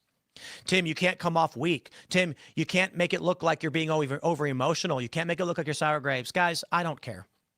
I can say whatever I want to say, and people are going to think about me whatever they want to think about me. And that's always been the case. And it will always be the case that sometimes I say dumb things and look like a moron. I got goofy teeth. I'm bald and wear a beanie. I get it. I'm too old to skateboard or play guitar. It's who I am. People tell me you're a degenerate for playing poker. I love poker, and I'll never deny who I am because of what other people think. And if that means people don't want to watch, so be it. You were never under any obligation to like me. But to those that do, or to those that don't like me but still think it's valuable in listening to me, this is for you. You have my tremendous respect, and I think that worldview would lead us to great success. The acceptance, the challenge, the debate, all of these good things. So whatever. I'm not here to craft a PR statement. I didn't script anything. I think it is what it is. I think it's important that I tell people what I'm thinking, and this is all kind of a culmination of a lot of different stories. Notably, first and foremost, me telling my team, guys, I think we need to tell people that we're not going to be there. Like, we have a month out, we can't book this. And yeah, I'm a little hurt, I guess. I wish I could be there. I don't want to put pressure on anybody and tell them they have to have me, nor pull any backroom deals. It's not my business. It's not my party. I don't need to be there if they don't want me there. No one owes me anything. I am never going to demand of you, you work for me or you give me stuff. It was an honor of a lifetime to have been involved as we were. I feel like there were people who were trying to put pressure on my behalf to get us to come because they're concerned it would look bad if I came out and said we weren't going to be there. And I'm just like, I get it. But I don't play those games. I'm not here to hurt anybody, offend anybody, damage anybody's business or movement. I think transparency is important, and I say it in a way that I think is reasonable. I have continually defended Turning Point. I think these conspiracies about them killing Charlie are absurd. I think, clearly, as you can see from this, I feel like the change in vision may be an ultimate detriment. That's what it is. They're who they are. I am who I am. I look forward to having debates with them on my show, should they still be willing to come, be it the left, the right, or otherwise. We'll see. But I have fears. I have been told that as I've criticized people on the right, I've been attacking people. But when I criticize people on the left, I'm not. I've had people say that to me. I have had communists who advocate for child sex changes on my show, and no one's concerned about that platforming. Well, it's because I argued against them. I had phone calls from people saying I should never have Kanye, Nick Fuentes, or Milo on. How could I? But I challenged him, pushed back, and he stormed off the show and then said, oh, that was actually a good job. So I don't understand this world where they say you can't have Nick Fuentes on. Had him on already. I don't understand this world where they say Tucker is bad and he's got to be deplatformed and donors are going to pull out. I'm like Charlie. Charlie said, okay, try me. The more you push, the more I push back. Charlie was 100 times bigger than me, and he built something substantially much, much larger. But you know what, guys? I'm a rogue, not a paladin. That's what I told Matt Walsh. I do my thing. I do what I believe is good and true, and I hope it helps you. And I appreciate that you guys support me the way you do. Thank you all so much for your continued support. To the people who are involved with Turning Point, I still consider you guys my friends. This is just what it is, and I hold no ill will or animosity, and a little jealous, 'cause I know you guys are going to have an amazing event, and it's going to be the biggest and the best, and I think people should go and enjoy themselves. And I hope in the future it stays the same. I will also end by saying to those of you behind the scenes who have grievances, doubts, concerns, you best speak now, because you cannot just ignore all of the infighting and the drama and what's happening, as it'll only make things worse. So there we go, my friends. That's about it. Shout out to the career, shout out to my friends. It's been a heck of a ride. I look forward to next year and the coming shows. We're live again tonight at 8 p.m. And I'll see you all then. All right, Tim Pool. All right, shout out to Tim Pool. I think JD619 comes in, and I really think he has his finger on the issue at hand. Shout out. Thank you so much for the $5 super, by the way. He says this: do not think that I have come to bring peace on earth. I do not come to bring peace, but a sword. And that's Matthew 10:34. In the New King James, truth divides. The truth should divide, and it should set some people apart. And so having Nick on, having Tucker on, and such of that nature does water down, dull the sword of truth when you're trying to divide in other sense or stand firm in other ways. So I do think that there's a problem there, but I don't think that the problem is what or how Tim expressed it, but rather I do think there's a vacuum of biblical guidance there that they really need to get their arms around. Are they really going to stand on certain principles and just be there? And that's just where we are. We don't have to. Sure, we can still. I think the problem is, though they have some grounding, I don't think they're able to properly apply that grounding or know how to stand on it or how to build on it. Therefore, they're not able to engage with the Nick, or they really shouldn't be having Tucker on there, whatnot like that, because of it. But even more than that, like, I do kind of wonder, like, why do people like Nick need to come onto a Turning Point? Is there a reason why? Is Turning Point obligated to platform these particular persons? Why? Go build your own, do your own thing. Like, what's the purpose? Why do I need to be here? We can argue about ideas, or I can parse apart your ideas on camera. Like, why do I need to bring you on to talk about it? Like, that just seems weird. And again, I think Tucker Carlson proved that bringing somebody on and then sitting there glazing over all of his bad ideas and almost money laundering them doesn't help, because now he's gotten your blessing. He's gotten your thumb of approval, and it's almost as if you gave him tacit agreement to his sin. Shout out, man. Thank you so much for that. I think, Tim, hey, I hate that it went like that. But again, if Charlie Kirk was the face of TPUSA and really driving the relationships and such like that, then this is a natural occurrence. This should not surprise anybody. It should not take anybody by surprise or cause any great consternation, because ultimately this is what happens. You have changes in leadership, and now somebody else is going to roll in a different direction. That's not bad. It doesn't seem odd. So I don't know why he would be worried about it. All right. Shout out to the best live chat on the internet. If only Tucker and Candace behave like Tim. I agree. I think Tim handled it well. I mean, didn't get on there and just drag them or anything of that nature. I think that was excellent. We'll see how it pans out. But yeah, shout out to Tim for sure. And I've never seen an AmFest. So Tim Pool was doing like a live stream from there. I don't know, built a studio there and just did his show. I don't follow Tim Pool like that. So All right. Well, we got lots of good conversation in the chat. Always got that good family reunion going on. I really wasn't clear on that. That's funny. I really wasn't clear on what he said. It sounds like he might not have been clear on what he said that really was the, straw that broke the camel's back, so to speak. So I hate that for him. I really wish he'd have like clear guidance on what it is. You said this. But yeah, shout out real quick. Thank you so much, Slayer, with the $5 super.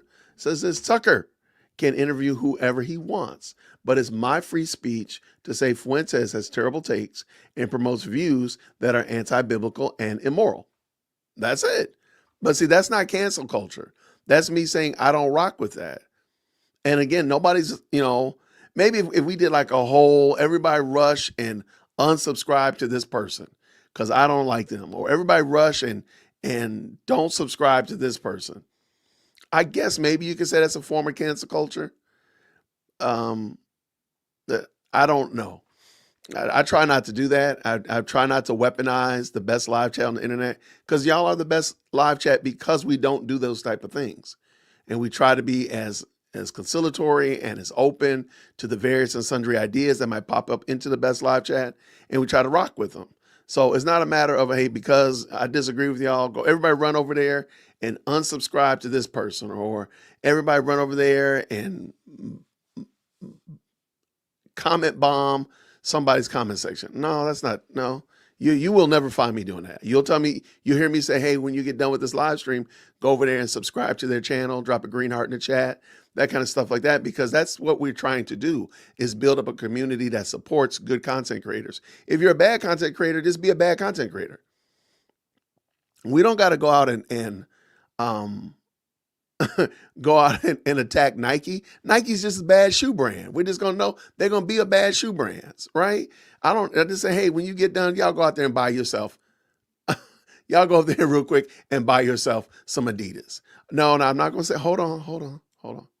Now let's not get beside ourselves, Ruben. If somebody's over here putting raisins in the potato salad, they got to go to the block party. We got to get rid of that. No, we don't do profanity. We try our best not to do name calling and such of that nature. And we try to keep our conversation highbrow. So most of the time, I don't generally have to put people in block in the mods. We've had this conversation about that, but we try not to do that. We try not to do that. Now there are some people that they want to go to the block party. Okay, then go ahead and go do your thing. Well, we don't got to make a big deal out of it. So, but good question though. No, man, y'all are yourselves, President Not Perfect. Good to see you, friend. Always good to see you. Well, thank you so much. I appreciate that. By his grace for sure.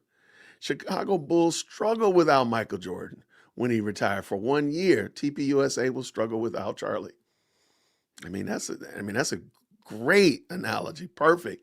Live long 66-85. That's right on the nose. My goodness, man. That's a dope one right there. I got to save that one because it's true. That's exactly what it is. Now, yeah, that was perfect. I can't even add anything else to that one. Shout out. Y'all put 66-85 in the chat. That was right on the money, man. That one right there, that dog will hunt. As we say here in the South, that dog will hunt. Do you think that if they uninvited Tucker, that the conspiracy theories would just get worse and TPUSA could see that happening?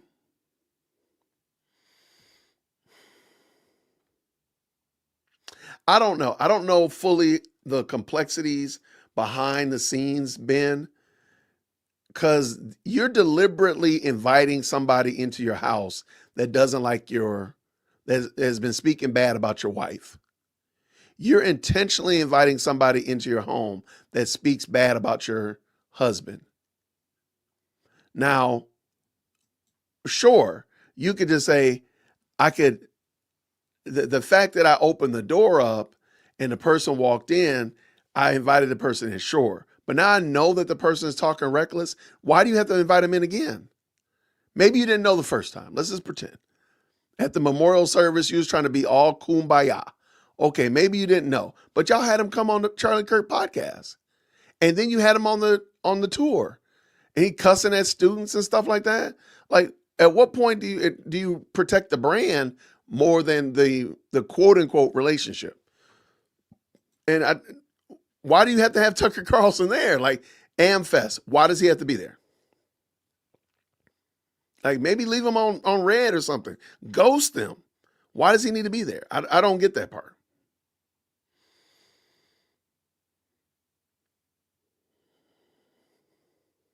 This is a very good question. I don't know why either, Sandy. That's what I'm saying. Like, if we made our politicians deal more with what they're doing here in the United States than foreign entities and foreign interests, I do think we would be much happier, and we wouldn't care. Like, we wouldn't be as concerned if they spend $8.45 somewhere else abroad, because they're spending the majority of their time and their focus and the resources here on the United States in our interests. To me, that just makes sense. Well, thank you so very much. I appreciate you being here. All right.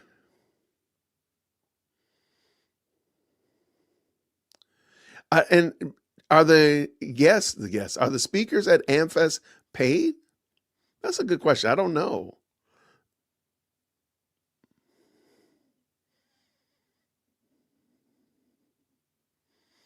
I don't. MJ number 7, best shoe ever made. Were they made by Adidas? Okay. Let's remember that. Let's get in line now, sir. Let's get in line and stay on focus. Hey man, some people put raisins in potato salad, man. There are people out there, man. We gotta pray for them.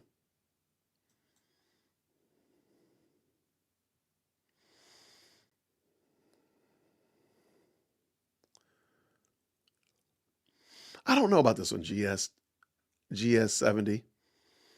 I do understand what you're saying, and there have been instances where I may have even disagreed with what I'm about to say. The issue is, in my opinion, persons need to take these bad takes and these horrible ideas that Nick holds and hold them up in light of Scripture and make those Nick's argumentation be judged by Scripture and develop a clear and robust understanding of why what this person is saying is wrong in light of Scripture. You don't need Nick Fuentes in order to do that. I don't need to have him on the channel in order to look at him and bring up a clip of him calling somebody the N-word or women's bees or his ridiculous takes about marriage or all that kind of stuff. I don't need him to be on the platform to say that. Because remember, Tucker Carlson had him on and he didn't challenge any of those things. He didn't challenge one thing. He got tricked into talking about Stalin. He got tricked into talking about about Jews in Israel. He didn't get challenged on anything. Tucker Carlson was in there like a dummy. So I don't know if having him on is as necessary as just learning, teaching, and developing thinkers who can parse apart these bad ideas. That's where I think the magic is. Y'all make sure y'all put 6685 up in there. Shout out from South Africa. Can't sleep, South Africa in the house. What's going on? Zadin, thank you so very much for coming on through, hanging out with us. All right. We need content creators that youth listen to that are positive, help them have common sense and clarity. See, that's what I'm saying. Like that to me is far more important. Developing young persons, like that's what Charlie was doing on the college campuses, developing young people who are able to understand their ideas, articulate their ideas, formulate them based upon, reimagine them based upon new information, and so on and so forth. That's what I think Charlie was trying to do. And I think we're missing that because we keep running old horses. We need younger horses. Thank you so very much. What do you have here? Jalen, thank you so much for the $10 super. Nick is a character. He is only in it for the shock value. He tapped the cancel culture rage and gets paid for it. I think you're 100% correct. And, there's actually, the more I think about it, let's go back in the theater of our minds. Remember shock jocks? Remember Howard Stern when he first came on? I don't know if Rush would be considered a shock jock as much, but definitely that shock jock Howard Stern type of effect. Hey, he leaned in on it. And is it possible that that's what Nick Fuentes is doing in a modern, and because we're not familiar with it, he just kind of comes across like this is a new cutting edge idea, but it's really just doing the same thing Howard Stern and other shock jocks. What was that other one's name? There were a couple of them that were really wild in the late 80s, 90s, going into 2000s. That really just, and this is well before, live streaming and such of that nature. But maybe that's it. Maybe that's what he's doing. So it's a great question. Got me thinking. I think because you said shock value, that stood out to me. Yeah, that's a great question. Thank you so much. I appreciate it, Jay Lynn. All right, let's get down here and see. I don't know what Rush would say about this. I think Rush would be, I don't think this would be going the way that Rush would have anticipated, in my opinion. In my opinion. I'm not a, Rush Limbaugh aficionado. Who never got arrested?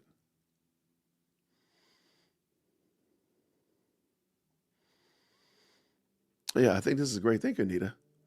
Charlie had the testimony and teachings of Jesus Christ, not just politics, which I think is great. And I like the fact that, again, as I've been talking about this, I've said, like, hey, Charlie made it a big deal to show on the stage and on his platform that where his ideas were formulated from come from his biblical understanding. Whether or not I agree with everything he supported theologically, that's not my argument. However, I keep bringing this up to the Candies, shout out to the Candies in the chat. Can y'all ever show me a video of Candace actually espousing and teaching, explaining her biblical worldview, her worldview from scripture? I would love to hear that. I just want to see what she talked about. Because, she's on the stage with Charlie on a lot of instances, but then she treats it like she had never seen it before when he talked about things like faith and so on and so forth. Let's bring this in just so we can be ready. So Candace is going hot now, y'all. Let's get it going. Let's go. Let's see what she's saying. All right, let's keep this dance until further notice.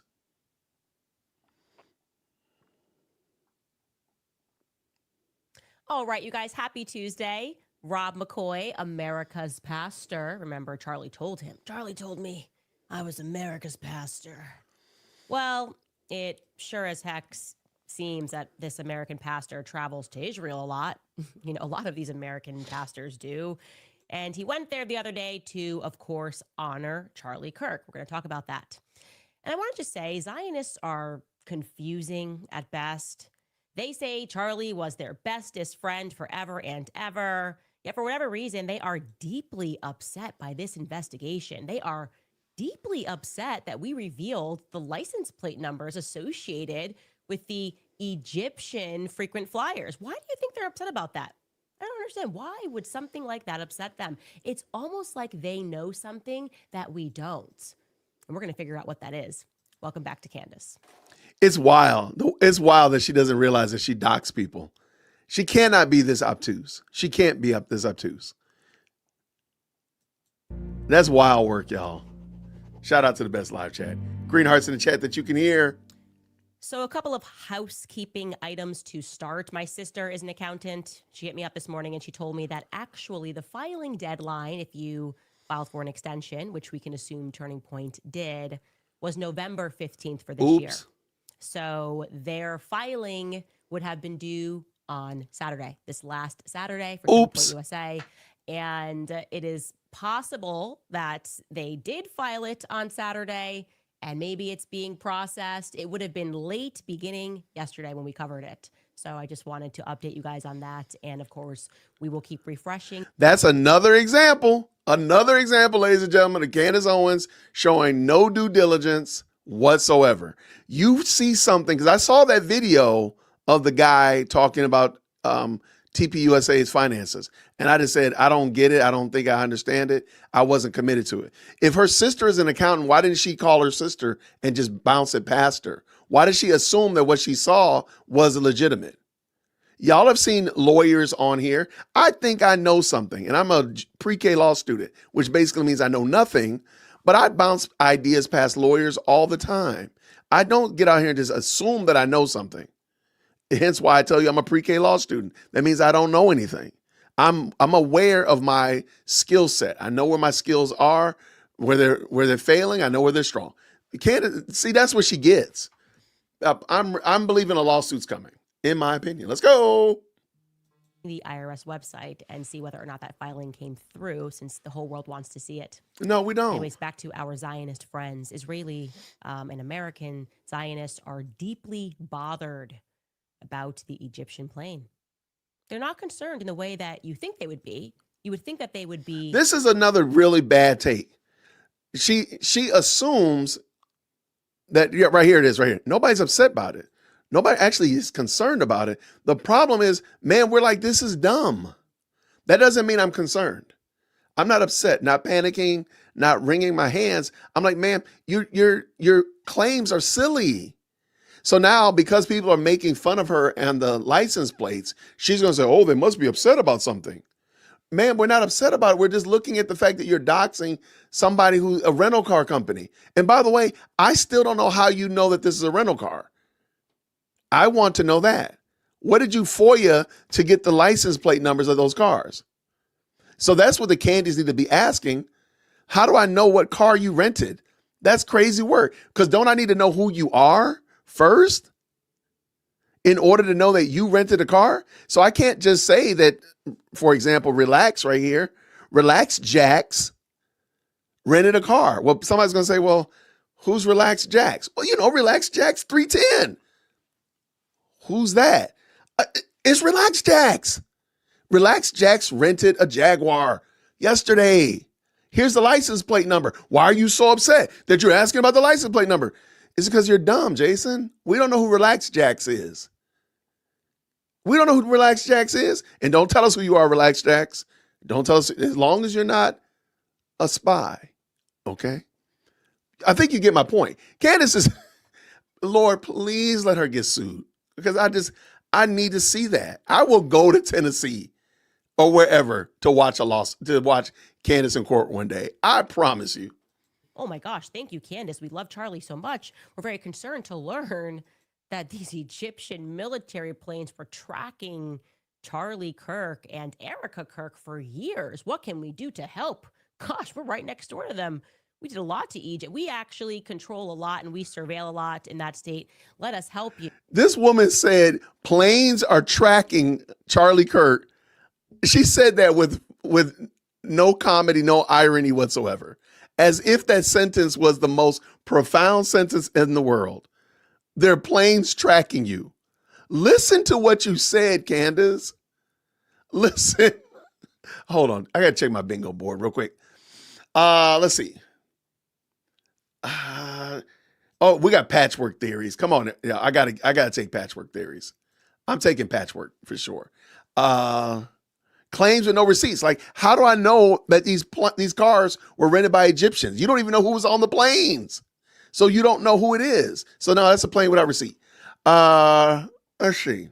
Man, she got a hunch. I'm just gonna go hunch crazy. She still hasn't said military yet, which is crazy. All right, get back over here, Jason. We did not come to see you crack jokes. But I did warn y'all that this was going to be the most unserious show I could probably muster without going in character, because this is just unserious. All right, let us go. Let's go. You. Rather, their concern is that we revealed the rental license plates. These are real tweets from some Zionists. We've got Eyal Jacoby, who writes, "This is what doxing looks like. These are unparalleled levels of insanity. This is truly dangerous." Where's the lie? I'm looking for the lie. Can you point out the lie? Oh, it's dangerous. So basically what doxing is, if you're not familiar with that term, is it's when you put private information up about an individual that can become identifiable. So like if I published your private address and then somebody could go to your home and harm you. That's what they're accusing me of. Erin Wexler. Now, this is the girl that was at the now infamous Hamptons retreat. she wrote this, back that up. Candace started her career by doxing teenagers. Old habits die hard. That is just so weird. I just thought the Hamptons people would be. It's funny. She doesn't address what's actually said. And we've brought this up before. She doesn't address what Aaron actually said. She's going to go talking about the Hamptons. Nobody's talking about the Hamptons. We're talking about you posting those license plate numbers. What was the purpose of giving the license plate numbers if you don't want somebody to do something with that information? Why not redact it and say we have the license plates? Because you do realize she's never told you how she got the license plates. How do you know who rented the planes? Rented the cars. Because if you can get that, then that means you know the person's name, their identification, probably their last four of their social, or at least their credit card number. How did you get that? See, y'all are crazy. Y'all, if you are Candy, come on up here to the front of the church. We're going to have an exorcism at the end. On this Egyptian thing, trying to help as best they could, but they're actually more concerned for these Egyptians who are renting a car, and therefore, since they don't even go here, like, why would this be identifying information? Are you concerned for, like, Hertz? Rent a car? What are you concerned about here? We're not clear.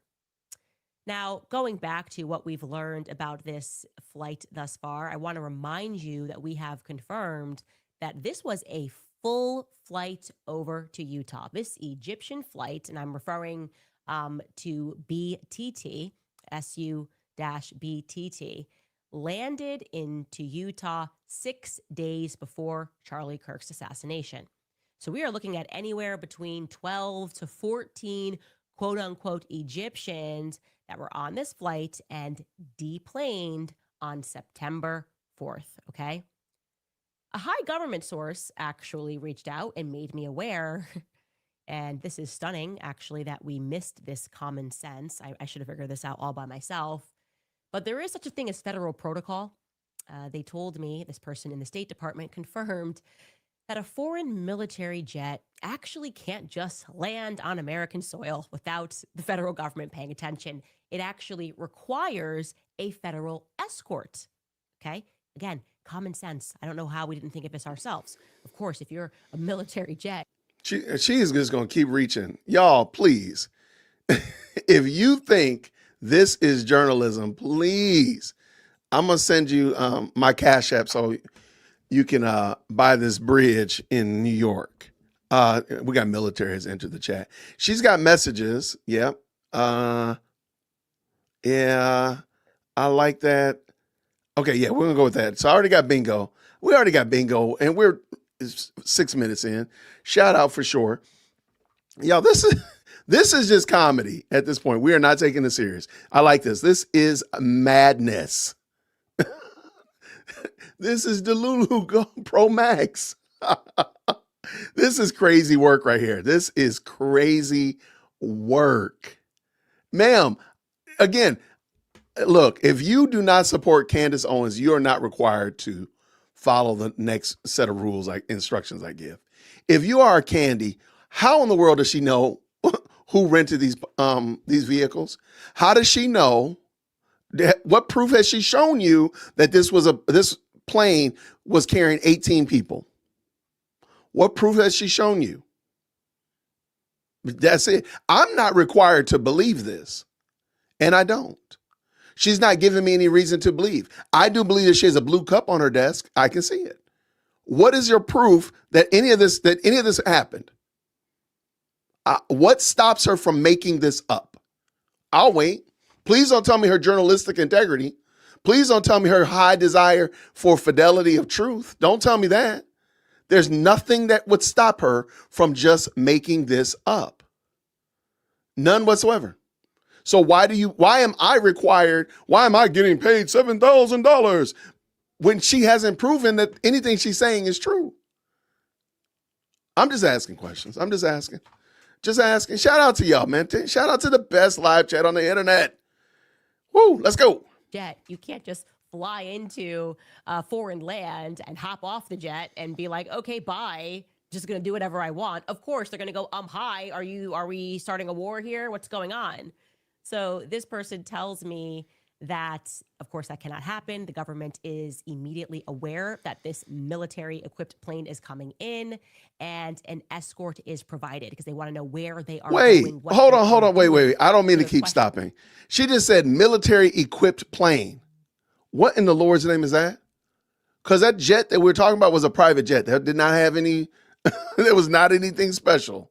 It was a private jet. Well, I guess a private jet is kind of special. We don't have a private jet at Whitaker Park. But you get my point. What is a military? What was that? She slipped that in. So now we're thinking that this is a fighter jet about to come and do damage. Ma'am, what are you talking about? And she's still trying to convince us that Egypt had something to do with Charlie Kirk's unaliving. Y'all, it does sound like I'm standing down in 5 Point Station in Atlanta talking to the crack addict over there by Papados. And that's what it sounds like to me. Let's get this going. Let's go. A jet equipped with, but why would it be she just said it was a private jet. It's a private jet. So they're military people on a private jet? Okay, y'all got to show me the proof, show me the evidence, dearwokesy@gmail.com. I will come on tonight and apologize. Send me the evidence that she has shown that this was some kind of military. Because again, she's just spinning cloth. I could tell you an entire story just the same. No evidence, no proof. Make it so, Jason. Now is, and maybe Kash Patel can help us answer this. Just kidding. We know he won't. Who were the federal agents that escorted these Egyptians off the plane? Okay.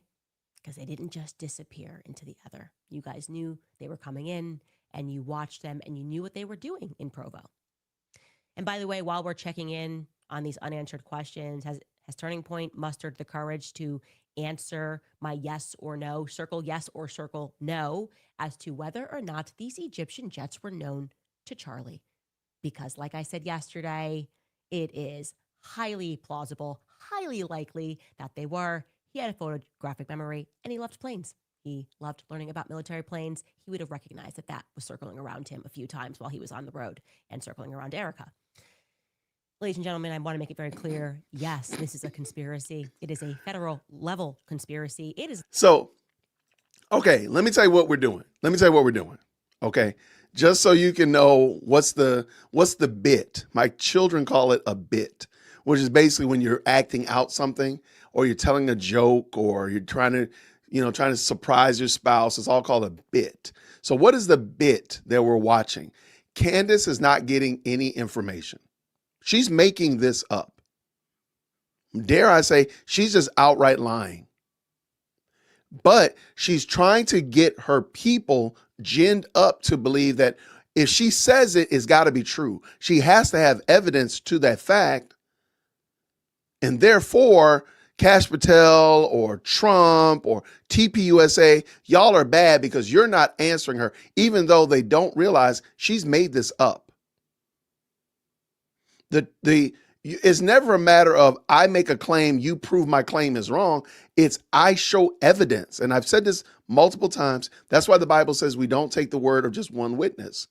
Because she would be the one witness. There's no other facts, no other proof, nobody corroborating it. She got people, she doxing folk left, right, and center. All right, let's go. I just want to make sure we understand the bit. The bit is she's just making this up. She needs somebody to answer her so she can reply back to that. Right? She doesn't have anything. It's kind of like that book, Stone Soup, that you read as a child, as a classic. They don't have anything. So therefore, the only way I'm going to have anything is by you bringing something to the pot. That's it. Let's go.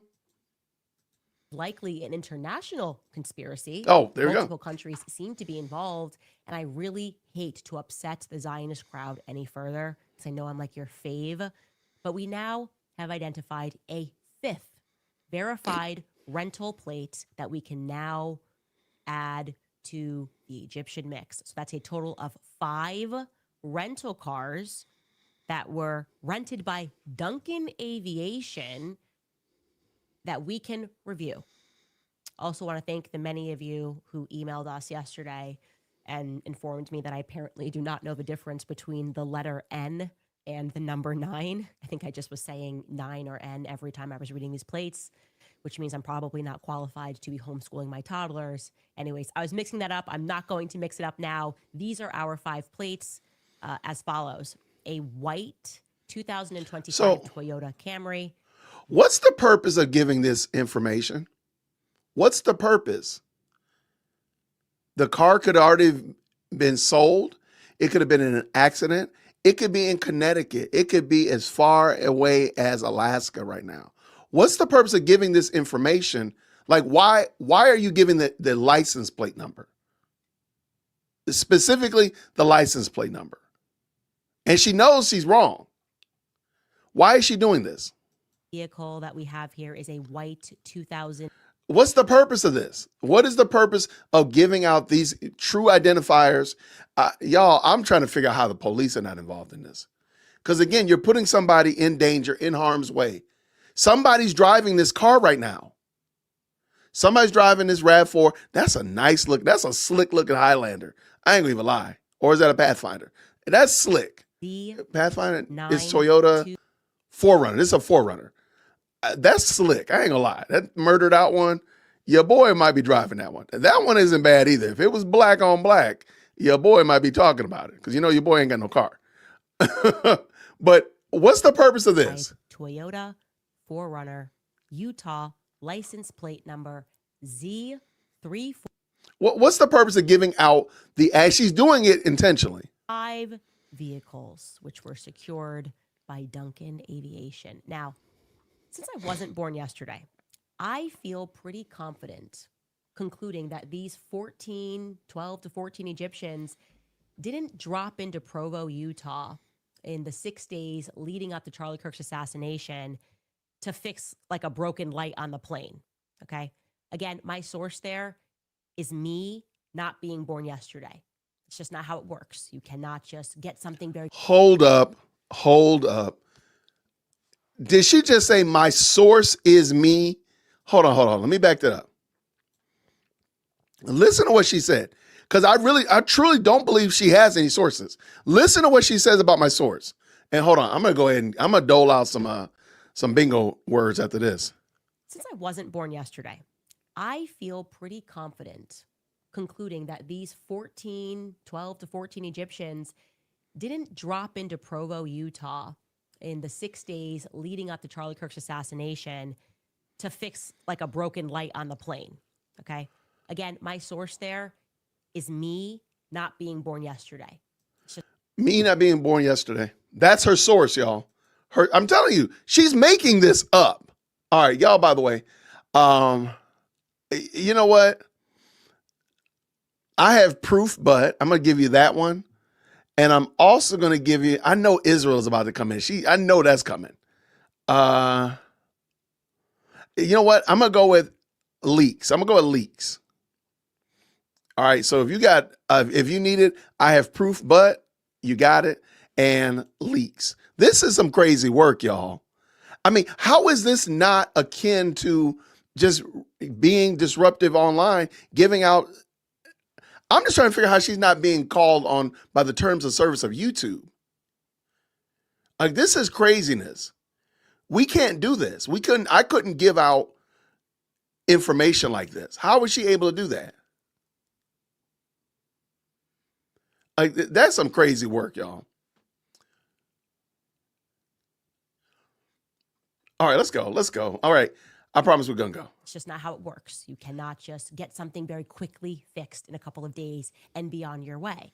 And like I said, they weren't even on the plane on the way out. They waited for that anchor plane, SUBND, the other Egyptian military plane, to take them back home.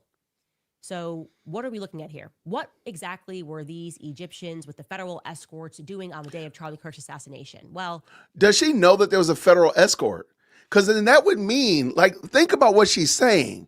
She's already saying that the planes are following Charlie and Erica around the country. That means that there would be military planes following around Charlie and Erica around the country. There would be at least 2 other planes. Y'all quit playing with this woman. This woman is insane. I'm not saying that hyperbole. Y'all, come on now. And how do you know any of this? Y'all, come on. I'm trying to figure out how YouTube would strike me if I say certain words that Candace has said. If I were doing this right here, my channel would be cut off. But Candace is literally doing this. And the most dangerous person was Charlie. Okay, gotcha. That's crazy work, y'all. I don't even think I'm gonna be able to make this, y'all. I'm trying not to rage quit this video because I know she's gonna talk about Rob McCoy, but this is In gross. terms of some potentially interesting leads, many of you guys actually noted to us that the cars that were in the driveway in the now infamous footage Oh of the my alleged gosh. shooter, right, which was somehow distributed by TMZ, we don't know how that happened, should probably be investigated further because that's a lot of cars in the driveway. And obviously, every image that we have is blurred. Okay, it seems like we just can't get a clear image at all in this story. And so we cannot, it's impossible to discern anything. But it's therefore possible that some of those cars that we are looking at could be the rented vehicles, right? Maybe the one parked on the right. There is the Toyota RAV4. That's a Jeep. That's a Jeep. Wow. She is trying her best to get this. Yo. Just let it go, man. Y'all, this is gross. Maybe the two that look similar, one that's dark, one that's lighter. Could that be the gray and the black 4Runner? That white one is a Honda CRV. I know that white one's a white Honda CRV. I used to own one of those. I mean, I don't know about that black one. I don't know about that black car. I don't know about that car over there by the bush. But that white one right there, my niece owns a Jeep. She owns that Jeep right there. It's blue. And I've had a CRV, a Honda CRV, like that one in the middle.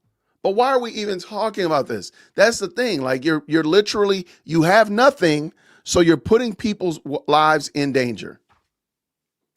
Would be something that perhaps Joe, Kent, and Tulsi Gabbard, who are warring, or at least that's what the press said, warring with the FBI or warring with Kash Patel, could look into. Because this is Egyptian, okay? This is Egyptian. And I also want to add here something that I have always suspected that makes perfect sense to me, which would be the reason that UVU has denied every request, not just to release footage of the day of the assassination, but also to release footage of the days leading up to the assassination. Why? I think it's because the footage that we have seen, right, was recorded before September 10th. I always felt that in my gut. I always felt it was a distraction. The person in the staircase, walking across the street in two different outfits. I just felt that some of this footage was recorded in the days leading up, okay? And now that we know that those Egyptian planes came in 6 days before, 6 days before Charlie's assassination, it's possible that they could have staged some of that, which they eventually edited maybe a bit and released it to TMZ in that time frame.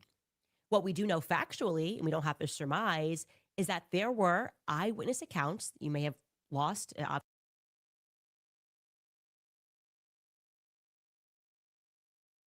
She just admitted she doesn't know it. She just said, I'm making this up. Like, this is, okay, all right, whatever, man. If you're a Candy, shout out to y'all. I mean, if you want to say that we're just doing the most, but this is crazy work, y'all.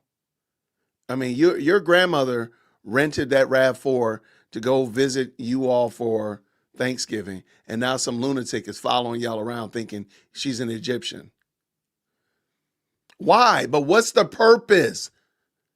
Even if she just said, hey, we know that this is a RAV4, but don't give out the information. We know this is a Highlander, but we don't give out the license plate number. She gave out the license plate number on purpose. That is insane. Obviously, a lot of stuff came out immediately. But what got lost in the fold was that there were eyewitness accounts of people having seen someone on that roof in the week before the shooting. This got buried in the press. Students and allegedly a professor who reported seeing someone on the roof a week earlier. And I think we should try to track down these students Of course, CNN, which ran this article, which I can show you here, didn't include their names, but here is the article. You can see it was published the day after the assassination, and it reads, Utah Valley University student recalls seeing man walking on or near the Lozzie Center roof twice in 2 weeks. And from that article, it says the student says that he last saw the person on the roof last Wednesday at noon, a week before the shooting. He told CNN that he reported his observations to the FBI tip line after the shooting, but he has not heard back. The student. So, if this is just a modern day National Enquirer, that's all this is, man. We every day, 5 o'clock ish, we in the best live chat on the internet, we all get in go to our little grocery store, and we get in the line, and we see those magazines right there before you get to the cash register. And that's all this is. Candace's show is now just complete gossip. Next thing you know, she's going to bring up Nostradamus and Bat Boy. That's about what I'm expecting at this point. Yes, remember, look, you just said it, Bat Boy. This is insane. So you mean to tell me, because I already could think of 3 reasons why the school would not report back or the FBI would not report back if they already found out about who was on the roof. You do realize that they don't have to report back to the witness sources. They don't have to. The witness gave the information. They went and did something with the information, and that was it. They don't double back and tell the witness or the person that gave the information. Described the man as tall, skinny-ish white dude with dark hair. He had a backpack on and was wearing dark clothes. He added that the man was looking down at the courtyard area where Kirk's speaking engagement was later. Okay, now here's what I did. I dug through all of our emails once I realized this and went, okay, maybe there's something here. We should probably look a little further into this. Let's leave no stone unturned. And I found actually that one of you guys had sent me a tip a while ago about this, and you had captured that recording. And I'm going to let you listen to this person's testimony. This is, by the way, taken on September 11th. So this is a day after the shooting. We didn't have much details a day after the shooting. And this individual is a student that is being interviewed by another student about what he observed in the aftermath. So I think it's about a 3-minute recording. Let's listen to this observation because it could be important. Do you think it was last Tuesday or last Wednesday? And recount the first time meeting him and recount the second time meeting him, what you remember. Do you remember like what time of day it was? Mid-afternoon, yeah, I guess I don't remember the exact day. I know at least the second time was last week, either Tuesday or Wednesday. Yeah. So last Tuesday and Wednesday, but they were on separate days. They were separate days. Okay. It may have been both last week, Tuesday and Wednesday. One of them might have been like the week before Thursday or something. But yeah, like I said, it wasn't memorable or significant enough at the moment for me to really remember. What did he look like? Skinny, tallish white guy.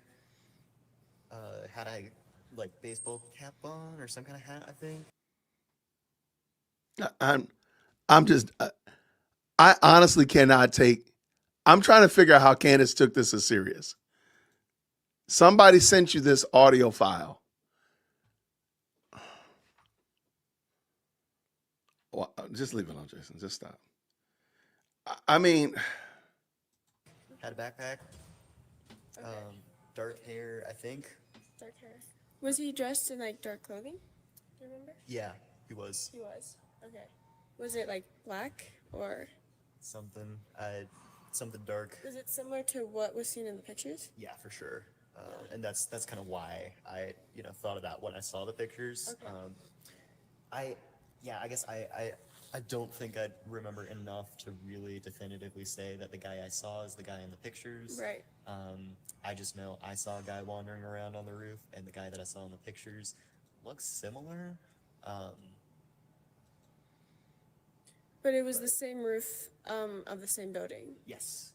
Well, I don't know exactly because it's the computer science building has this long concourse that connects to the Lozzie Center. Yeah. My bet would be that that's how the shooter got onto the Lozzie.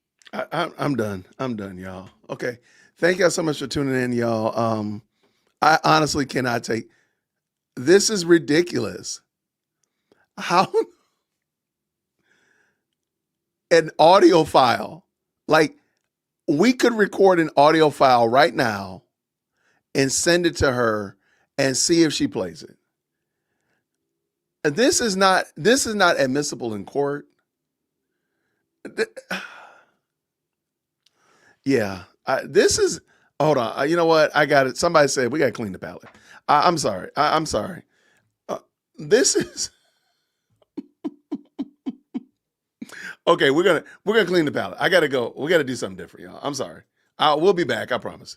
And so Let's clean the comes no palate. surprise, and something we all understand as Americans, as Christians, that calling people Nazis puts a target on their back. It's a very dangerous thing to do. It's a very appalling thing to do. To call someone a Nazi means you have to shoot them. You have to kill them. And killing people is wrong. It's always wrong. And I really believe that. I really do. I think anyone should believe that. Certainly Mark Levin, Ben Shapiro don't believe that. That's disgusting. But I think it needs to be said. It can't be said enough, actually, and stressed enough that when you label someone a Nazi, you are endorsing violence against them. Just a few years ago, the Museum of Tolerance, the Holocaust Museum in Los Angeles, released a list of their top Nazis, who they considered Nazis. These were just some of the people they named. It's quite disgusting, actually. It's really disgusting. It's no surprise that the Holocaust Museum in Israel, which I have no problem with at all, I have no issue with. I've been to Israel many times. I visited this country, but it's irrelevant to me.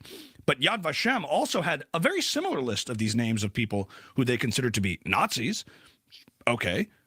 Those names, those people, actual human beings, actually, were Adolf Hitler, Heinrich Himmler, Joseph Goebbels, and Adolf Eichmann. It should come as no surprise that all those people are currently dead. Because when you call people Nazis, they die. That's what they do. That's what happens. And we need to be more responsible with our speech. We need to be more Christian with our speech. Labeling people Nazis, calling them Nazis, that is genocide. I mean, it is. It is actually right. There's no other way to say it. There's no other way to say it. There's no other way to discuss it. There's no other way to talk about it. There's no other way to have these conversations. If you call people Nazis, you are putting a target on their back, and it should come as no surprise that everyone I just mentioned, is dead, and they died at the time when they were labeled Nazis. And that should just prove to you. That should just prove and demonstrate that we're not going to do that anymore. We're not going to play that game. It's a lesson we learn from history, and we don't want to repeat it. We shouldn't repeat it. We should learn from history. We should learn from our mistakes. I mean, I've called people Nazis in the past. I do it all the time, but I hate it. And I might do it in this broadcast. I might do it right now. Look at my producer. You're a Nazi. Just kidding. Not kidding. Kidding. We shouldn't do it because it's a threat, and it's violent to do so. Calling people Nazis, labeling them, listing them in museums for everyone to see. I mean, that's violent. It's disgusting. We're better than that. You're better than that. We're all better than that. Tomorrow, we're going to be discussing Oskar Schindler, who was a liar, and more on Adolf Hitler, who was a painter. We're going to talk about that. This Christmas, give the gift of 8 sleep. You need your rest. You need to sleep, and make sure when you're sleeping, you're not molested by a demon, because that can happen.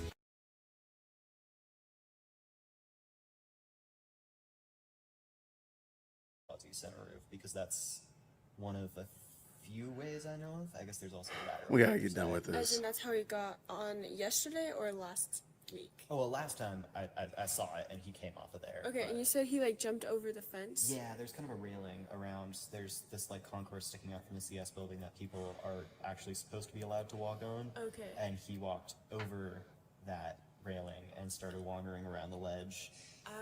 Okay. And facing which way?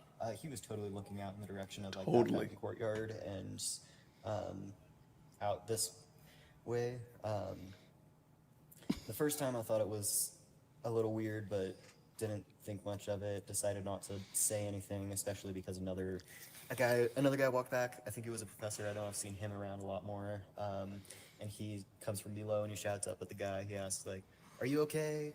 The guy up there says, yeah, I'm doing fine, and Ressa says, okay, and walks away, and I kept walking, because I had work to do. I didn't really... And that was the first or second time? That was the first time. And then what about the second time? The second time, I saw him do the same thing. He hopped the railing, started wandering around. Was he dressed in the same clothing? Similar. Okay. I don't remember enough to say whether it was And it was the same guy? It was definitely the same guy those 2 times. Okay, so we were able to figure out who this student was. I don't know why CNN declined to publish his name, but I was able to figure out who the student was, and I'm going to chase down this lead, and I want to open up that possibility because it is a possibility that the stairwell photo and the footage that we have seen of the shooter was actually recorded before the assassination. Of course, that's a possibility in the absence of quite literally anything verifiable that the feds have given us. Everything is therefore a possibility. So I want to also open this up because I don't want to just hear it from one student or CNN. I want to hear it from more students, right? That would be something that you would remember. We keep talking about what happened on 9/10. What about in the days leading up to 9/10? What about 9/6, right? 9/7, 9/8, 9/9. If you are a student and you saw someone up on the rooftop in the days or in the week leading up to the assassination, we want to hear from you. More tips at CandaceOwens.com, because every time I have tried to chase down the leads regarding the rooftop, I am brought to a military person, and I just don't know that any of that actually took place on the day. And I think that's why they won't release any more footage. There should be multiple angles, right? If this all happened on 9/10, there would have been multiple angles, and they sure as hell would have released it in the middle of a manhunt. When you thought that he could kill other people, you would have released more footage. And they're not doing that, which means they're hiding something. And that's something that they could be hiding could be nothing. It could be nothing that happened on that rooftop. Also, want to add on here that regarding the white RAV4, we got a lot of emails from the public that have noted that there appears to be what might be a RAV4 in every available footage that we have been provided by of the shooter. So we've only seen 4 pieces of footage of the alleged shooter.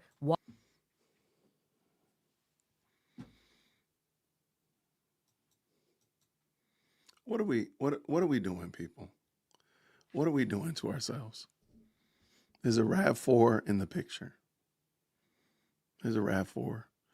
There's a Tesla dealer and a showroom near my house. And I'm pleasantly surprised how many Teslas I see on a daily basis. I could go out of my house right now, and before I get to the grocery store, I promise you I'll see 7. There's a lot of Teslas in this area. What in the world? Never mind. This is, again, y'all are welcome, Candies. You're welcome to believe this woman, but why? Why do you believe this woman? I would love to know why. What is your belief? Why do you believe her? I mean, she's literally giving stuff that she gets in an email from somebody. No way to vet it. No way to test that it's right. Just throws it out there. We have no idea about those license plate numbers. We have no idea how she knows how many people are on the plane.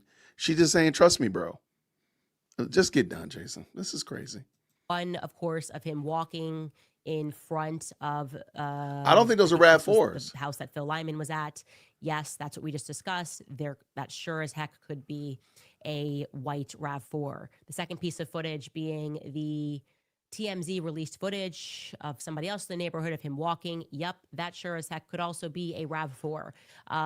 Footage number 3 is footage of the alleged shooter pulling out in the parking lot, which was provided by Ryan Matta. No, they're just saying all white. Okay, basically, her audience is a bunch of car racists. They're saying all white SUVs are the same. You might as well say this black car is a RAV4. I mean, all white cars look alike. That's what they're saying. That's what she's basically saying. They're car racists, y'all. Her audience is a bunch of car racists. They are saying all white cars look alike. I don't know. This is craziness.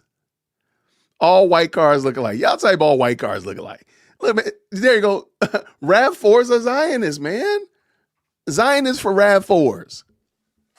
I'm surprised Japan has not gotten into the mix. I mean, come on. At this point in the game, we might as well just go ahead and just unleash in the chat what type of car do you have and just add Zionist to the end of it. I mean, at this point, this is ridiculous, man. I want to say another R word for this, but I'm trying not to be insensitive because I really think this is offensive to Candace. Like, I'm a Mazda Zionist. I am definitely a Mazda Zionist. What are we dealing with here? This is craziness, y'all. This is insanity. Really? You boycotting Toyotas? I don't got a problem with them. I really don't. F-150s, come on now. Hyundai Zionist, come on. Chevy, come on. Uh-oh. G6 GT Zionist. That sounds fast, man. I don't even know what that is. That does sound like a fast car. And you know what? You know what else moves fast? Planes. You know what else moves fast? Egyptian planes. I think you are, and I've never seen anybody spell their name like that. The only people that spell their name like that are Egyptians. Where were you on 910, 99, 94, 102 in Park? Where were you? Y'all, when I say Candace Owens is a IQ test, I mean that with my full, he is on, he an E-class Zionist. Fancy Zionist. There we go. Black Mustang. Why'd you have to add the color to it? Huh? Is it because you're a car racist? And racist because you be driving that Mustang fast, just like the planes. There you go. Ford Raptor Zionist. This is just dumb. Y'all, I'm sorry. I am not going to sit here all night and act ridiculous. How is this? How do they take her seriously, man? The fact that people take Candace seriously is going to be studied by science. Okay, we got to go. Oh, that's so ridiculous. Hold on. An Escalade Zionist. Uh-oh. Y'all is fancy up in here. Okay, look. It says I don't have a car. I guess I'm like Patton Turner, technically. Technically. Oh my gosh, this is ridiculous. That he chased down. Yep, that also could be a RAV4. And also, of course, the footage where he allegedly jumps off the rooftop. Many of you said it looked like there was a RAV4 pulling up. Look, yes, all of it's possible. Is it also possible that this is just a coincidence? Yes. It could be a coincidence. It also could be a conspiracy. We have to explore every lead because the feds are not. They are implicated in this cover-up. And this is how investigations work. You chase down theories, you posit theories, you chase down those theories, and you are open to being proven wrong. So that's what we have for you guys. Also, going to have a major scoop tomorrow about what's happening on the inside of Turning Point USA. I just want to triple, quadruple confirm, but we need to focus our attention on each and every plane that arrived in the aftermath of Charlie being shot. Planes that took off and arrived. I brought up one plane to you. We were able to determine that plane that departed Scottsdale at 8 local time and landed at about 10 a.m. local time into Provo was owned by a Turning Point USA donor, T.W. Lewis. Actually, Turning Point USA is featured on T.W. Lewis's foundation website as someone that they fund. I'd like to know who was on that plane. That's interesting to me. If you know who was on that plane and you are a Turning Point insider, or maybe you were working in Scottsdale on that day at a terminal, we're looking for a plane, again, that took off at about 8 a.m. I want to know who's on that plane. That is of interest to me because it wasn't Charlie, and they got into Provo just ahead of the assassination, and it has to be somebody big. I don't think the students are flying around on private planes. It'd be great if that foundation, T.W. Lewis Foundation, could help us out. I don't think they will. For some reason, we keep coming up against the wall from Charlie's friends, but we want to hear from you. More tips at CandaceOwens.com. Okay, we're going to be right back because Turning Point is dropping receipts a little bit. We're going to talk about Blake Neff, who dropped a receipt, Brian Harpole, the security who dropped a receipt. right after a few of our sponsors. Many people have been vilified for standing up for truth, and many people have felt the sting of injustice. I can't even. I honestly cannot even take this. Wow. Wow. Y'all, shout out to the best live chat on the internet. Thank you so very much. Real quick, this is crazy work. Thank you so much. GS70 says this: with the $10 super, Charlie don't have to debate Nick because you can win the young Americans versus Nick. But now Nick is popular among the youth. It's why he's exposing Nick by platforming him is good. But the problem is Nick wasn't exposed when he was on Tucker's platform. He was given pure reign. Talked about how much he loves Stalin, baking cookies, all that kind of stuff like that. There was no challenge. Now, if Tucker had challenged him, I don't think I would have a problem with it. But he didn't. So that's my only pushback. Thank you so much, GS. And then comes back here. Egyptian Air Force has no interest with Charlie. LOL. That seems that little bit seems to be lost on Candace. Like she just totally misses that. Goes right over her head. Like I don't realize that, you know what? They might. Why would Egypt want to do that? Like that doesn't even make sense. Thank you so very much, Created by Divine. For the 10 says this: why does she get a new epiphany every single day? Child, let me tell you something. If that's it, that's all this is. It's just another bit. She's already thrown it out. Hey, I'm gonna have big news tomorrow. And I guarantee you tomorrow it'll be another, but wait, there's more. Stay tuned for the next episode of As the Candace Rots or whatever, as the wheel spins. Thank you, Captain Jack. Says this with the 5. The FBI and law enforcement will not release details of their case. All will be revealed during the trial. There's no reason to. Now, can they give more details? Sure. There's some details that I think they could probably give, but really they don't have to. And I think most people are fine with that. And I don't understand why that's lost in the bid.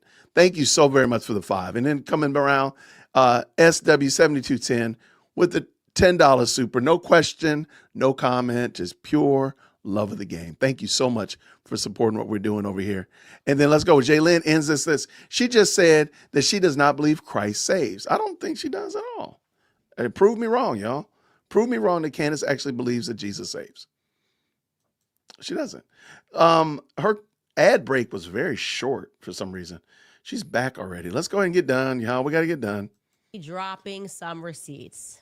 Kind of, not really, but it's more than we've received thus far, which is nothing. So it's something, and it's not at all what we were asking for. But again, I want to be optimistic, so at least it's something. First up, many of you guys pinged me regarding Brian Harpole, an interview that he did with Sean Ryan. Now, Brian Harpole is one of Charlie Kirk's long-term security members, team members. And on the day of the assassination, you'll recognize he's the guy that had the black strap. I don't know if we have a photo. He had a bag across him, and he was standing to the front right of Charlie, kind of looking out at the audience. You're going to see him in a second. He is the one who then runs over to Charlie. And again, you recognize him because he kind of has that small, supposed to be a medical bag over him. Now, I have not watched this interview in its entirety, but from what I have seen thus far, it is just not that convincing. For one, Brian offers up that the lack of security on the rooftop can actually be attributed to the UVU police chief, Jeff Long. Here is what he had to say. On Monday before, this correspondence went to Chief Long. Hello, Chief Long. We received this message today from the student group. There is a student roof access pretty close to where CK will be set up at the Utah Valley. The Sorensen Center has a couple of staircases that go up to walkways on the roofs. He comes back, and for edification, the Sorensen Center was the building in front of the Lucy Center. And so he comes back and he says, you want access to the roof. And came back and said, I was told students have access above us. If this is true, it would be nice to either have it controlled access or allow one of my guys to be there as well, if possible. he comes back, and his last correspondence was, "I got you covered."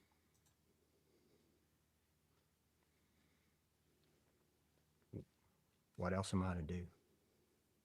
When a command level person from an accredited police department says, "I've got this area." Jeez. Please pick me. Okay. You know, when you're like in school and you got to hold your hand up because you really want a teacher to. So one of the things that Candace has to do is she has to be very condescending. So instead of just address, because I guarantee you she's not going to address the fact that the man has a conversation with the person. She's going to condescend him and say, and try to sun him and say, well, you didn't do the right thing. You didn't do what you're supposed to be doing, even though the man just explained that. But I do think it's adorable. Later on, that man says, why don't y'all FOIA the police chief and ask him why he didn't do X, Y, Z, and ABC. I guarantee you she's not going to call that out. But watch what she does, because this is part of her. She's very disrespectful, extremely condescending, and just instead of just saying, hey, I disagree with him, or asking a question, not being childish, like raising your hand and acting silly. Okay, I've done it too, so let's just be honest. But no, this is just being condescending and degrading. Let's go. See you. I have an answer for what else you could have done. You could have followed up because it's your job and Charlie paid you millions of dollars not to pass the buck. No. See how she's even saying it? Millions of dollars. Because again, it's meant to be condescending. It's not meant to actually be truthful or anything of that nature. It's meant to be condescending. Okay, go. Also, you asked the police chief an either or question. And I'm just kind of like trying to understand the basic construct of sentences. He said, got you covered. What does that mean? It was an either or question. Either provide us access or get somebody up there. Got you covered means what? No follow-up? That's it? Millions and millions of dollars on his security annually. And you just said, hey, a student told us that there's a rooftop and it would be good if we could have access to it, or if one of your guys could secure it. Got you covered. That's it. That's what Charlie was paying for? That's obviously absurd. That is not an answer that should be accepted by anyone. I am not. And remember, and somebody pointed it out, Utah has laws. He talked later on, if you watch that interview, it was a good interview between Sean Ryan and Brian Harpole. He talks about the fact that we can't just put somebody on the roof. There's laws in place. We couldn't just run drones and so on and so forth. So she found the best thing that she could argue against, which I think is probably the bad look for her, because you saw also in that text message that there were dates. So that would actually go back and cause people to wonder about your own text messages that you've shown, Candace, that lack dates and timestamps. I'm just saying. Not blown away by that. I'm not going, oh, this is UVU's fault. Okay. By the way, Jeff Long also has a very extensive military career. I obviously have been very clear that I believe that this was a military level assassination. Everyone on the ground that day, every witness for some reason, this is not a military academy, but everybody that we can speak to that's somehow involved has an extensive military background. I'm not interested in Jeff Long's participation in this, but Brian Harpole sort of laments the fact that he won't speak up and people are losing their jobs. On the basis of that answer, you should all be fired. Just on the basis of that answer, you didn't have it within you to go, let me follow up and make sure that's been secured because that's my job. Let me walk the path and see. The fact that a student told you and you didn't know that, shouldn't you have told the student? You shouldn't you have said to the student, hey, we're looking at a map because it's amazing. It's 2025 and there's this thing called Google Maps. So we're actually looking at a map and we see where Charlie's going to sit and we're wondering about this roof. Could you let us know how we're supposed to access that? Why is the student and the chief leading the charge and not you when you are paid for executive level security? It is an unacceptable answer. Look, I've worked with Brian, nice guy. That's a ridiculous answer. He should be fired. And I'm going to guess he's not going to be, but he should be fired, of course. So one of the things I've mentioned, and I don't want to let the cat out the bag, but I really want, if you believe that Candace Owens really cares about the longevity of TPUSA, if you believe that she's doing this because she wants the best for TPUSA and Charlie Kirk's legacy, I'm going to ask you to hold on. Just hold that. Take that thought, put a pin in it, sit it on your desk or whatever, and just wait, because we're going to talk about that a little bit more. And let's keep it going. Let's go. He should be fired.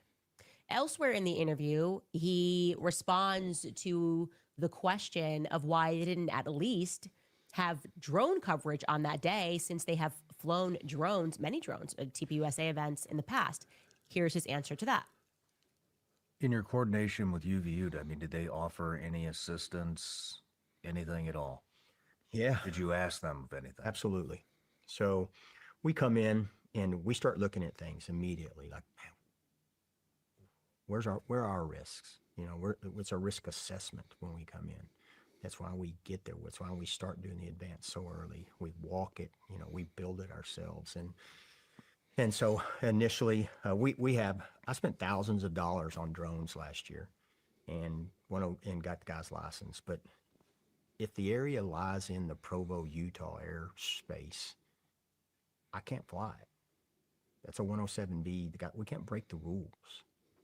Right? And then you had secondary restrictions, probably due to heavy foot traffic for the school. But I can't go in and break the rules. There's laws for a reason.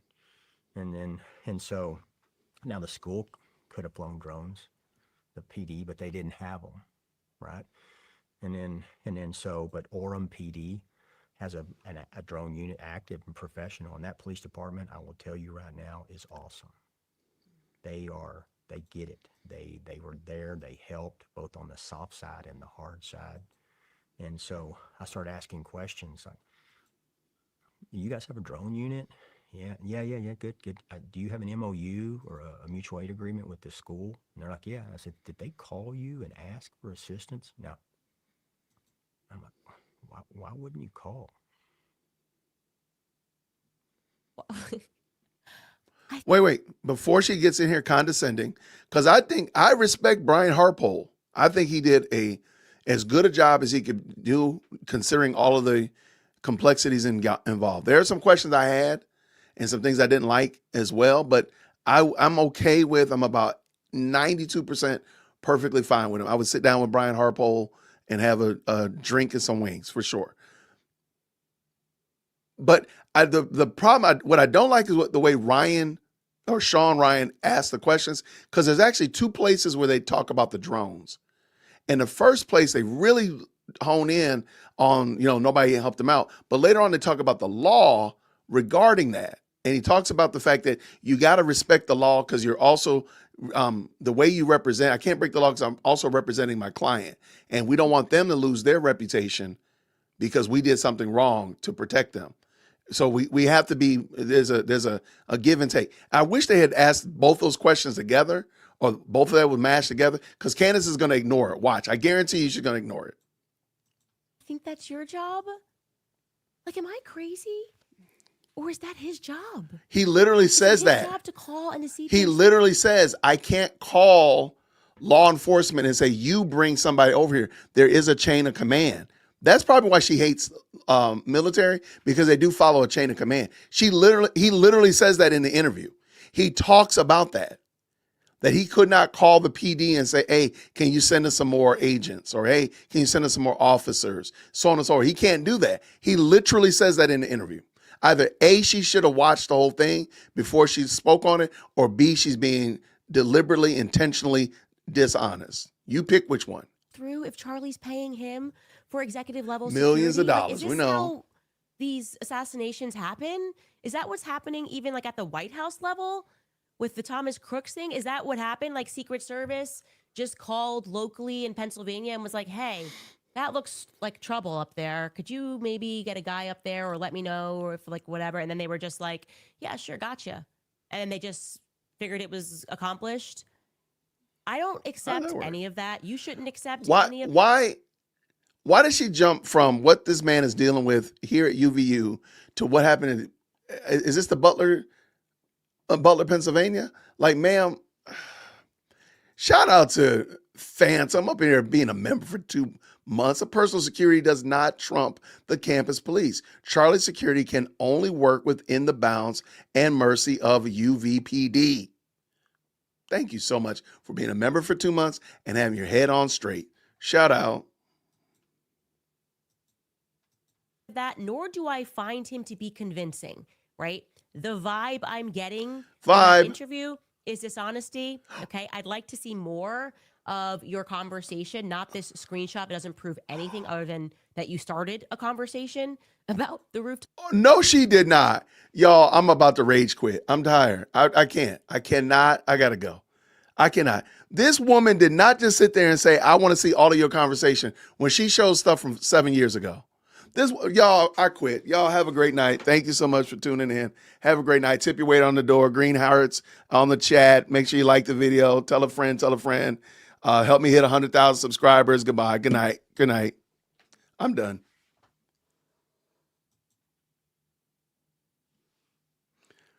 That woman literally just said that. She literally just said that. She has shown less information and has caused more havoc on the internet with less.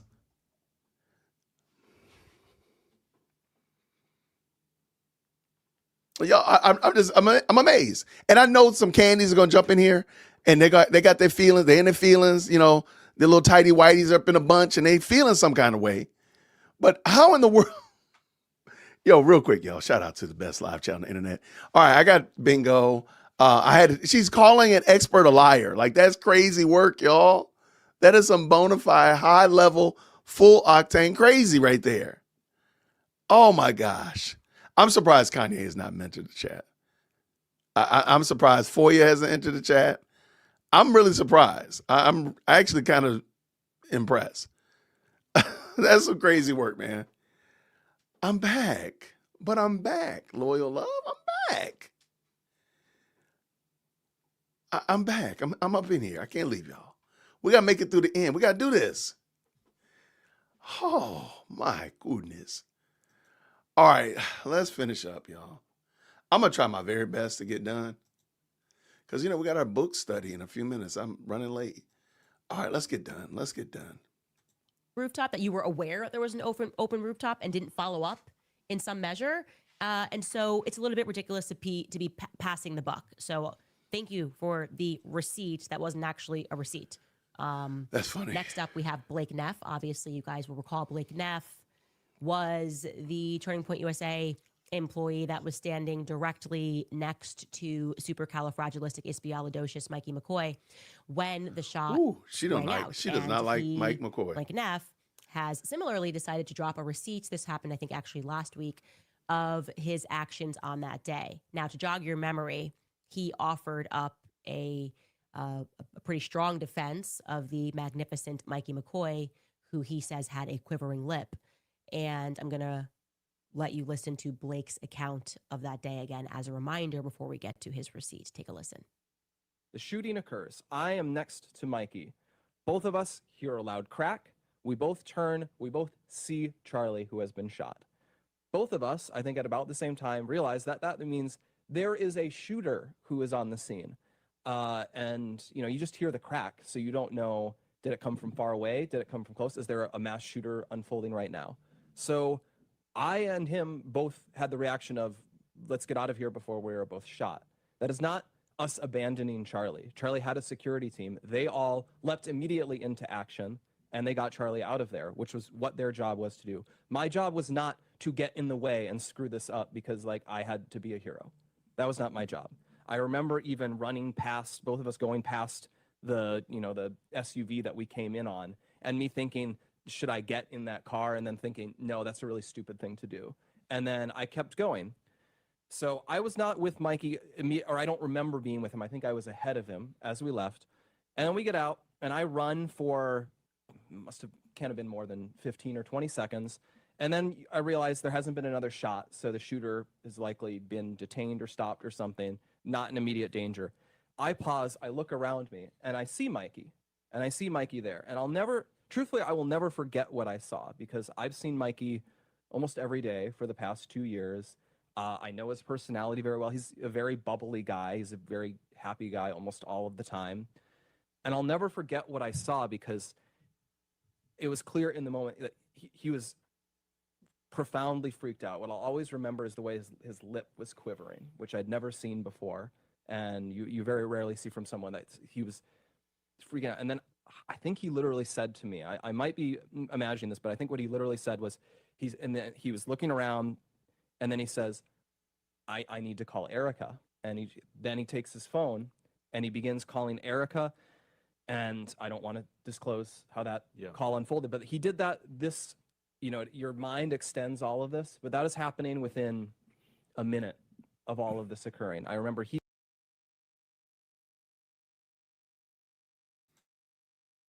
I haven't even seen this. I know exactly what she's about to say. I know exactly what she's going to say. She's going to say, Mike McCoy said he was calling when he walked away, and he is saying he called a minute later. What is he going to do? That's what she's going to do. I promise you. Watch. If I'm wrong, green hearts in the chat if I'm wrong. Watch this. Well, let's bring it back in, Jason. That would be the right way to do it. Let's do this. Now let's go. Here we go. he calls Erica. Around the same time, I pull out my phone and I call my mom just to say, Mom, there's been a shooting. You're going to see on the news. I'm okay. Pray for me. I've got to go. And I remember that call. And around the time I put that phone away, and then he immediately calls his dad. He calls Rob McCoy, and he says, Dad, someone shot Charlie. You need to call all of your pastor friends. Charlie was hit. We need everyone to pray right now. And that's what he told him. And I guess it's very disgusting for me as someone who witnessed this, who saw Mikey hugely distressed and then step up in the moment, because after that call was over, I saw Mikey get total mastery of himself, that he realized he had to step up in this situation. And from that point, he was like a general directing. Yeah, he's a general. We know he's amazing. We love him. He's just the most magnificent thing I've ever seen. It's stunning. It's brave. It's everything. It's every adjective I ever knew and more. What's interesting there is that Blake Neff then had a back forth with somebody on X. And I want to be clear, I actually don't think Blake Neff is in on the corruption here.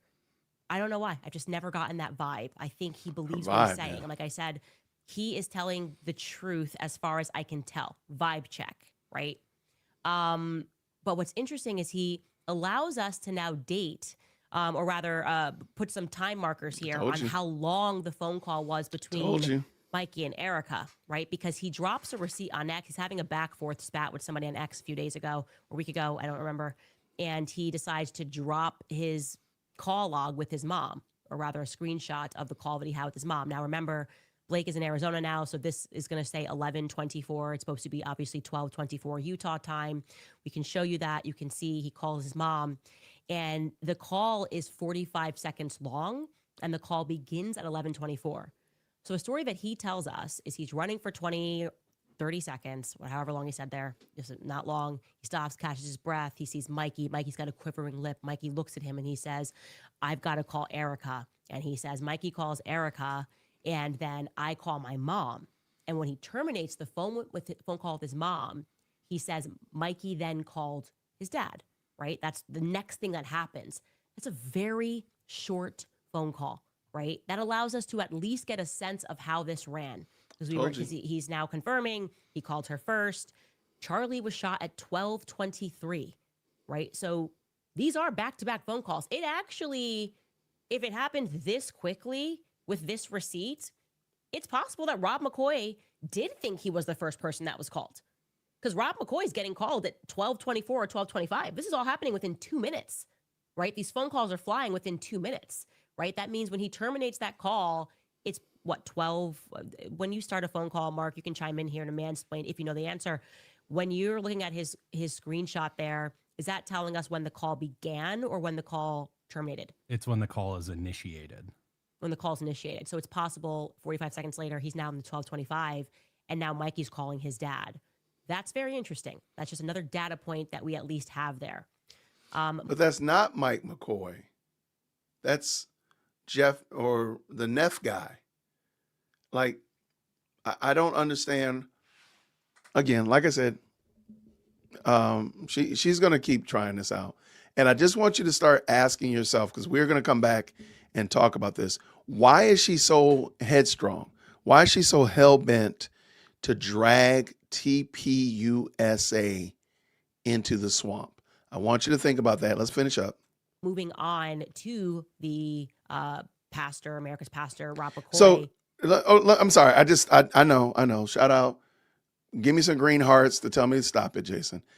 Isn't it funny that she could only find 2 points in that Sean Ryan video that she could talk about? The video's 2.5 hours long. They talk a lot about a lot. She can only find 2 points, literally less than a minute. I don't think she's ever going to come back to that video. I'm going to say that right now. I don't think she's ever going to come back to that video. It is what it is. I am a little bit surprised that she didn't give the name of the company because, she wants the Candies to attack them. And I'm a little surprised that she didn't do that, which seems odd to me, but I digress. All right, let's go. We're done. I just think in general, by the way, I want to give a shout out to Calvary Chapel because I knew nothing about Calvary Chapel before this investigation. These pastors are doing the absolute most. I have never seen such an obvious and naked propagandist campaign in my life than me exploring the Calvary Chapel church movement. So America's Pastor Rob McCoy was in Jerusalem on November 16th, apparently. A couple days ago, he was at an event. It was built as a celebration of the life of Charlie Kirk. And what better way to celebrate the life of Charlie Kirk than to take questions from the audience about, you guessed it, Tucker Carlson and Cameron Owens. Take it away, Israel. We see people like Tucker Carlson and Candace Owens, and these people are essentially trying to hijack the Christian message and spread an anti-Israel message in the name of Christianity. And they're perverting this Judeo-Christian brotherhood and ethic by essentially promoting Jew hatred, but putting a Christian label on it. What can we do to push back? And what can the church do to be able to just completely repudiate that kind of dishonesty and perversion of what Judeo-Christian values truly are? That's a great question.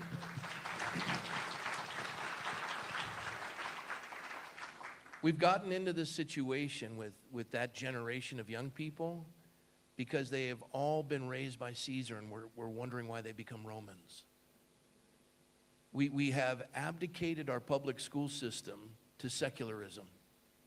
And it's the red-green revolution, where you take away with secularism the moral foundation, and then you come in with whether it be Islam or ethno-nationalism, because we've gone through critical race theory, diversity, equity, and inclusion. We've taken white males and put them at the bottom of the totem pole. We've mocked them and embraced the stupidity, and now we're upset that they feel as though they've been, relegated to obscurity, and now they're signing on with these awful directions in life. So wait, hold on. Interesting to. What did he say that was wrong? What did he say that was bad? He doesn't talk about Candace Owens or Tucker Carlson.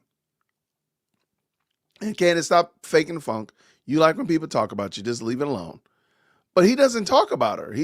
I think his answer was actually fairly decent. It was measures. It's talking about this is what we're dealing with in the society. Whatever. This woman's ridiculous.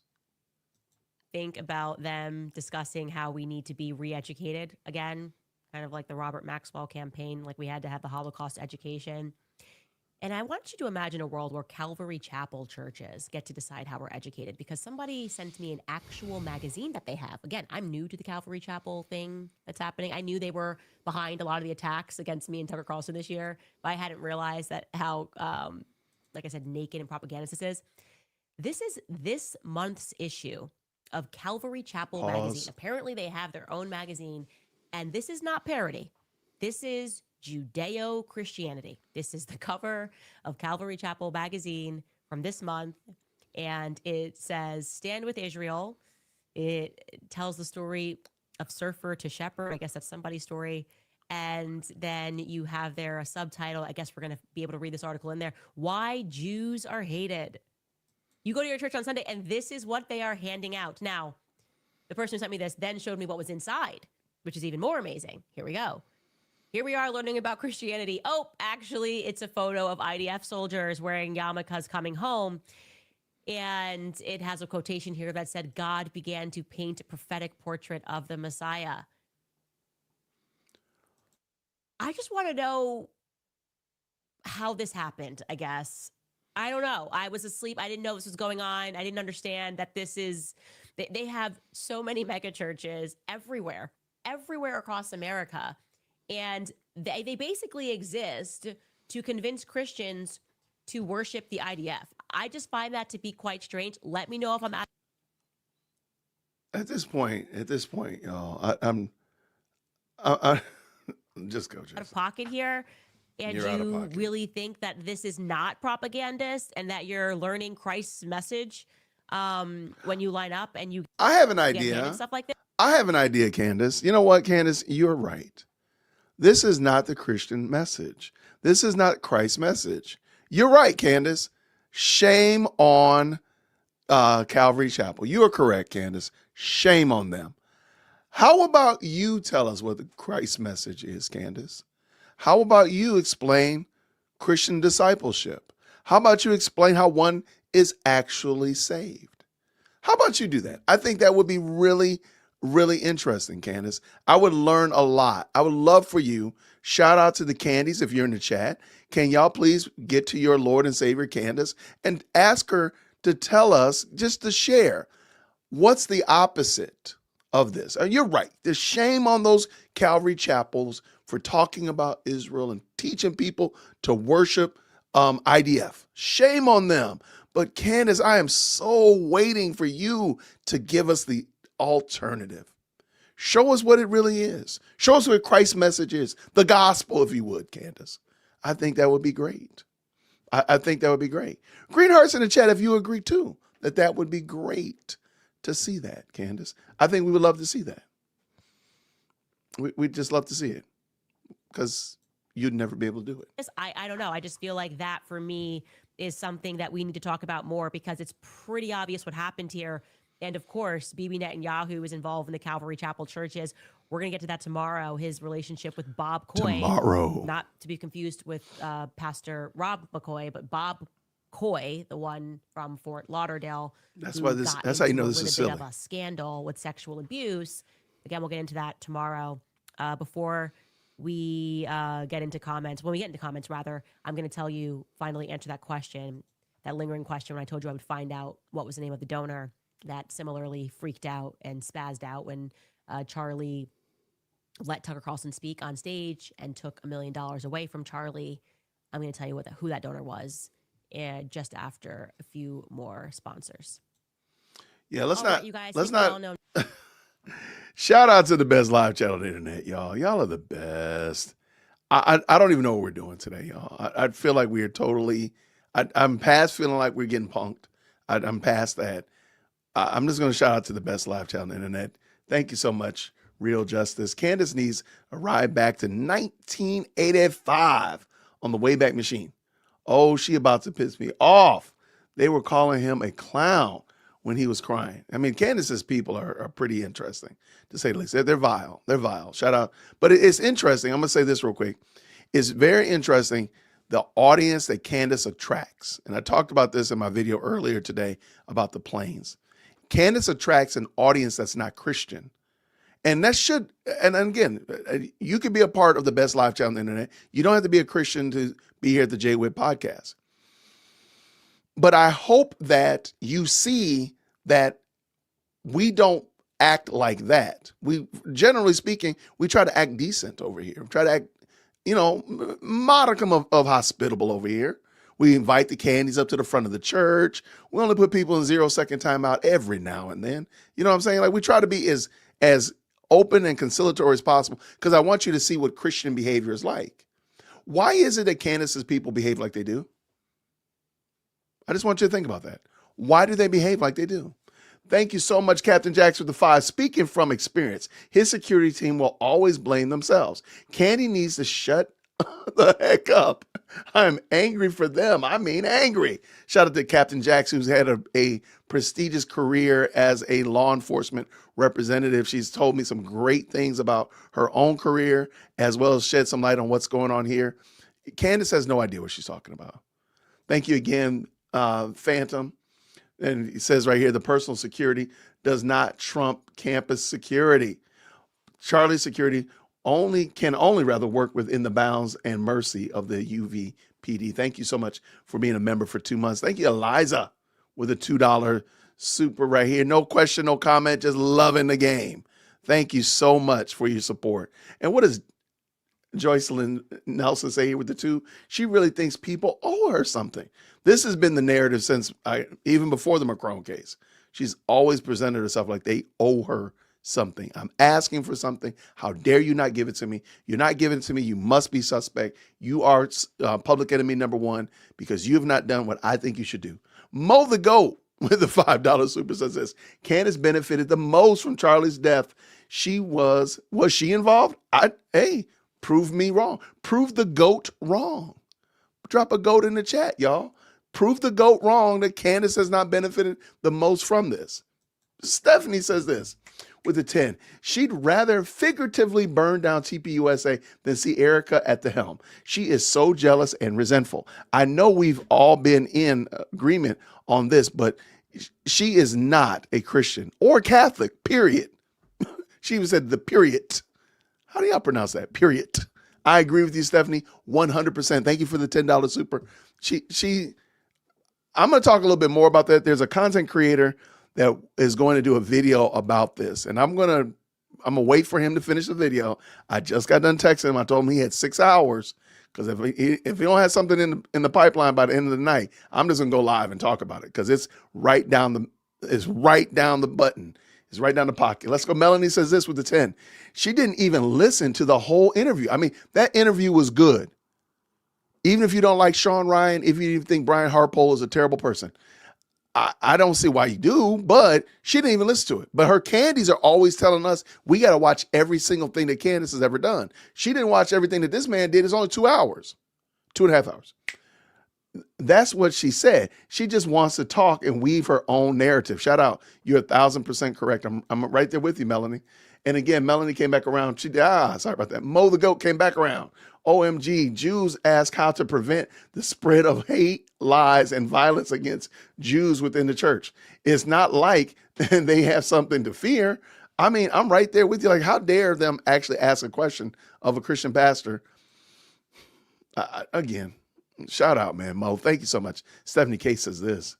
She loves this attention, and I'm sure her publicist reminds her no such thing as negative attention. Narcissists need it to survive.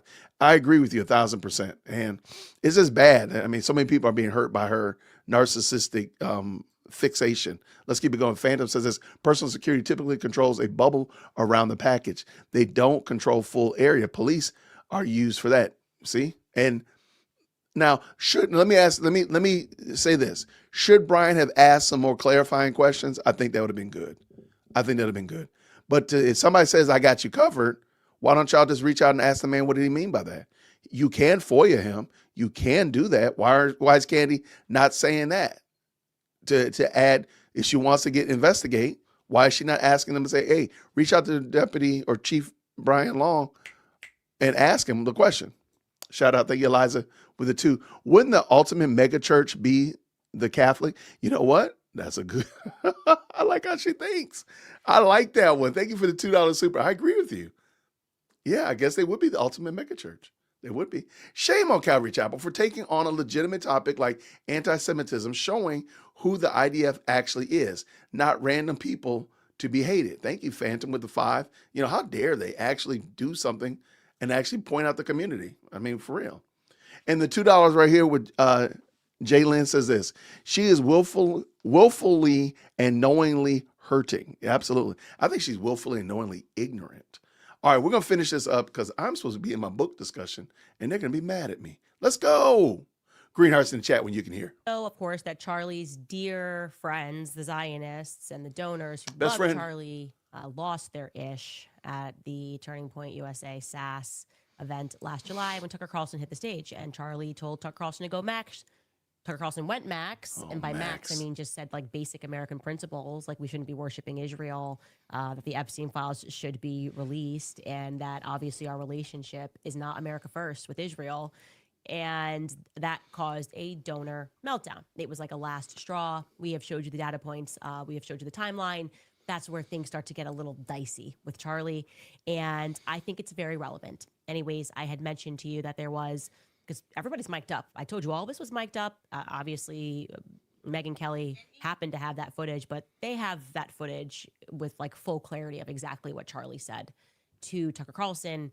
And they have the footage of the donors who freaked out, at least the audio of the donors who freaked out. I told you about a woman who yelled and took away $1 million because of the Tucker Carlson speech. That woman was Joyce Chernick. Joyce Chernick is married to Aubrey Chernick. He's a software tech billionaire guy. They fund a variety of pro-Israel causes through the David Horowitz Foundation. So that was another donor who went, bye-bye, Charlie. How dare you let Tucker Carlson say things? Also reminding you guys, if you'd like to support us, Make Him a Sandwich is available. You can go to makehimasandwich.com. If you'd like to pick up a regular copy, we also have we have signed copies at CandaceOwens.com. We also have new merch on the website. Plus, Okay, I'm going to pass on the merch. I'm good. How does she know that that's the donor? How does she know that? How does she know that that donor is the one that she's referring to? Thursday, I don't know if I even told you guys that. I think we sent out an email, but telling you this for the first time on the show, that we bumped it to 6 o'clock Eastern on Thursday. So no book club tonight. We'll have it at 6 p.m. Eastern on Thursday. Top comment from yesterday's episode is from Abby Sloan. She writes, I don't think they realize that if Candace had an audience of 1, she would still be doing this investigation. Amen. Yes, I would still be doing this investigation. I bet you would. And sometimes these investigations do have to be done with an audience of 1. Definitely a lot of times in the past, before people were more dialed in to the fact that there is something tremendously evil going on in this country. And our feds are not interested in discovering that evil because they are a part of the evil. I think we all accept that. Not just in this country, worldwide, right? There's something about the Charlie Kirk assassination that we spiritually already recognize has international implications. That's very clear. And it will become more clear in the coming weeks as I continue to roll out information. We don't do everything very quickly because this is a game of cat and mouse, and we need to know where the snakes are. We need to know where the rats are on the ship, and there are a lot of them.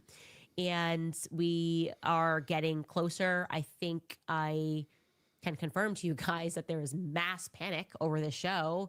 I guess they thought they were going to get away with it. They were hoping that they had successfully fostered this ADHD culture where people are just unable to pay attention to anything, right? Not even like a Netflix show can they pay attention to. Why does she come across so condescending? Is that me? Or is she just, maybe I'm just paying attention to her more today, but she just seems really insulting. Like, oh, you have ADHD, you can't pay attention. It's funny because the same people that don't have attention, they watch that 2-hour Sean Ryan interview and my 1.5 hour response to it, but you couldn't watch it. I'm just saying, just something I noticed. You couldn't watch it, Candace. It just seems odd to me. Very odd. Long term. So they were hoping, okay, we're going to do this thing at the Staples Center and then move on from it. And actually, it turns out the world is focused and they're locked in. And the feds are not going to get away with it. That is what I can say. They are not going to get away with it this time. Okay, getting into your comments today, Jennifer writes, it's official. I am a conspiracy theorist. Ask questions, seek the truth. Thank you, Candace. We don't know, but we know. Why follow Erica, who was on the planes? We're being lied to, and I don't like it. I am glad that CK has you to ask the right questions and get some answers. Yeah, I saw a lot of you guys in the chat asking why these particular planes were following Erica. I have an indication as to why. Because it's a crazy statement. I want to thoroughly vet that. You're not starting up a plane. You got to have a pilot and a co-pilot, probably a stewardess. You're not doing that. If anybody looks up how much hassle it is to fly a plane, you're not just flying a plane willy-nilly. You're not just jumping in and doing it like you're treating your car. No, there's a lot more that goes into it. And you're not just flying. No. The reason people are asking about why they're a plane, because that sentence sounds deflected. It sounds like you're having a mental glitch out to say that a plane is following another plane with a military escort around the United States. Say that sentence, write it down on a piece of paper and just read it. It sounds crazy. That's why people are asking that question, Candace. And to make sure that I ask the right people to confirm the things that we are looking at. But I have an indication as to why that may have been. Just common sensing it, writes Rep. Massey Green. Any Republican or Democrat representative that is watching, please put forth a bill to end foreign and domestic lobbying. It's the only way we have a shot at a government that does not put foreign and big corporation interests before ours. Yes, you are correct. Don't forget that when JFK tried to put an end to that, I guess rather put an end to the Israel exception that we now have by making them sign up and acknowledge FARA to follow the FARA, they shot him. Who is they? Who is they? I don't know. But Yeah, who's that? it- You and don't they know. reversed. So we should not accept that. We should not accept lobbying full stop, but we certainly shouldn't accept this sort of Israel exception, which is they do not have to certify anything under FARA.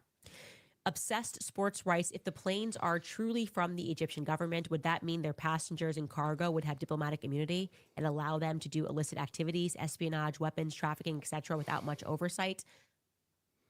You are on the right track. Certainly, there are a lot of implications with why this plane would be allowed in and the federal government would escort it, and then everyone would play dumb when Candace mentioned this flight being on the ground. It's interesting. Definitely. No, we're not playing dumb. That's the thing, Candace. What you're saying is dumb. There is dumb in the mix. The problem is the dumb is not on the federal government. The dumb is on you.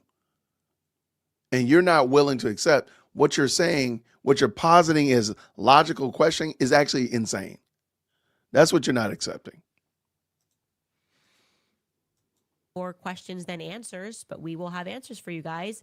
Kayla Ferris writes, several people said there was a lot of vehicles at the home of the alleged shooter around the week before the shooting, right? That's another tip. You are correct, and I should explore that. They all said it was strange because they never had company over.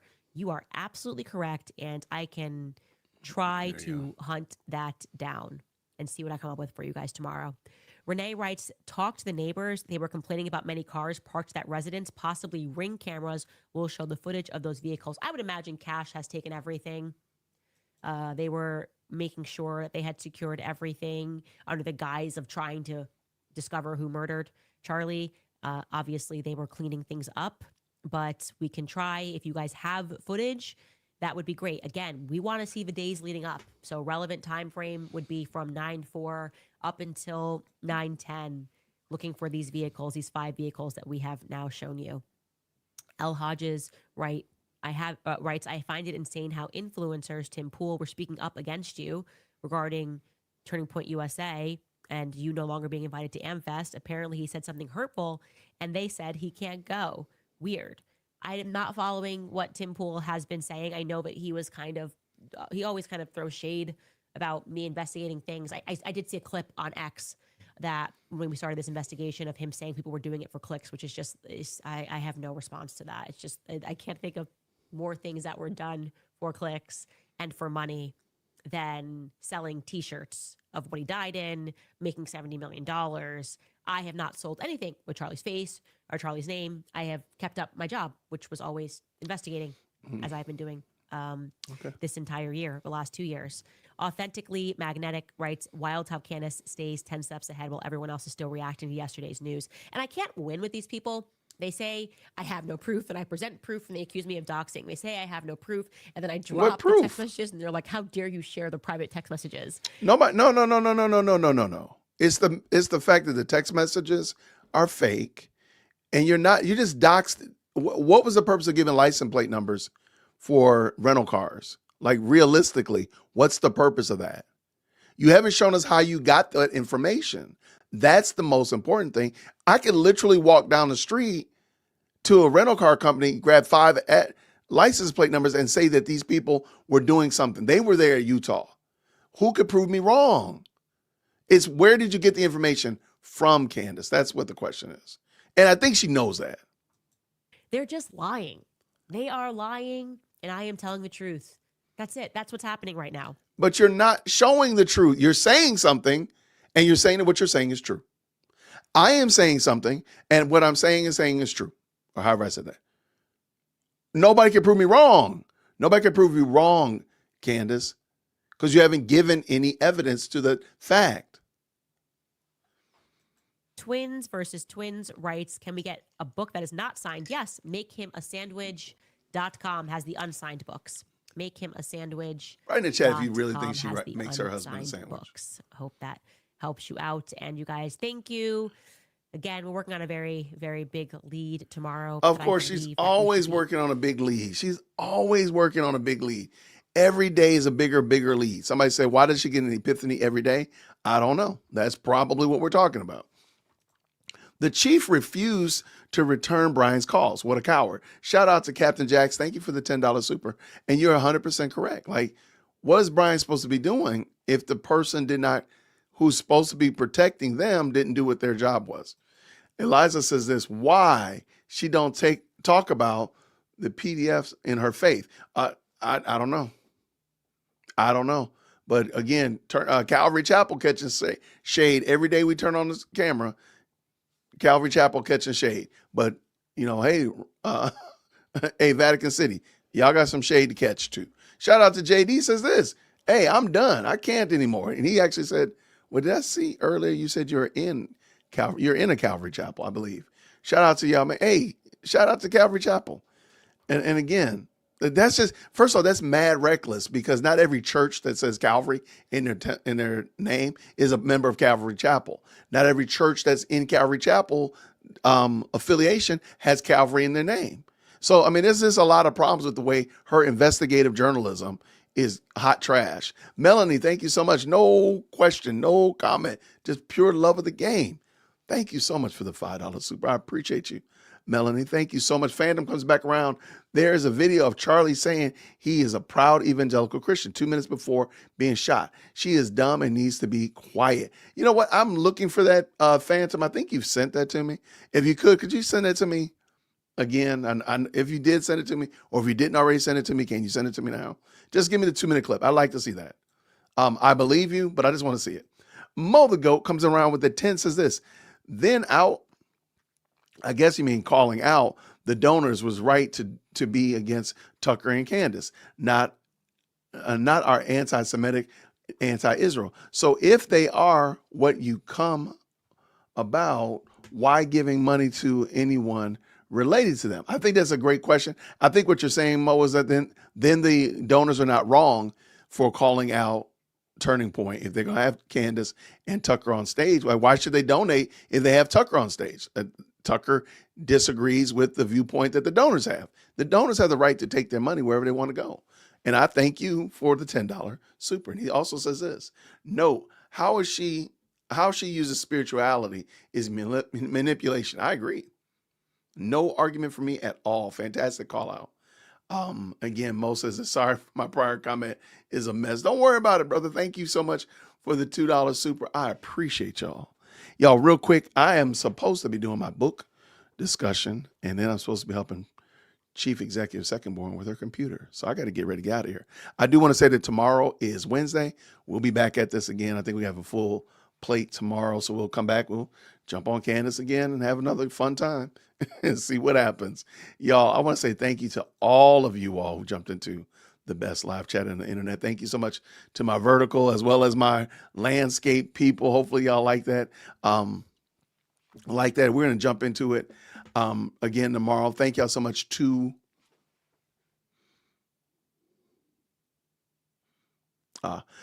thank you so much to the moderators for holding it down. I really appreciate y'all. If y'all could, the moderators work really hard behind the scenes. We've been connecting all week to kind of iron out some things and get some better protocols in place. Can y'all do me a favor, even before I leave, even though I said I need to get out of here, can y'all just type mods in the chat, let them know we really appreciate them, because they do such a great job. They really do. I'm blessed to have these men and women who really like what we're doing here and want to support it. Can y'all just flood the chat with mod, please? It means a lot, because they really do work hard to keep this thing going in the right direction. I'm not even trying to be funny. I'm not gassing them up. They really do a great job for y'all and for this channel. Because again, this channel would be a hot mess if it wasn't for them. So I want to give them their flowers while they can still smell them, for sure. So thank you so much, y'all. Appreciate you. If you could, if I've earned it, go ahead and give your boy a like. Go ahead and tip your waiter on the way out the door.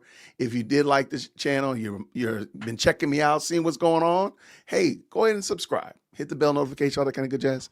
We have some great stuff planned for the rest of the week, so I'm looking forward to tapping in with you all. I'm supposed to be doing a book discussion, so I'm going to go ahead and matter of fact, if you want to, we're going to be doing that book discussion very soon. So if you're, we're going through Pilgrim's Progress.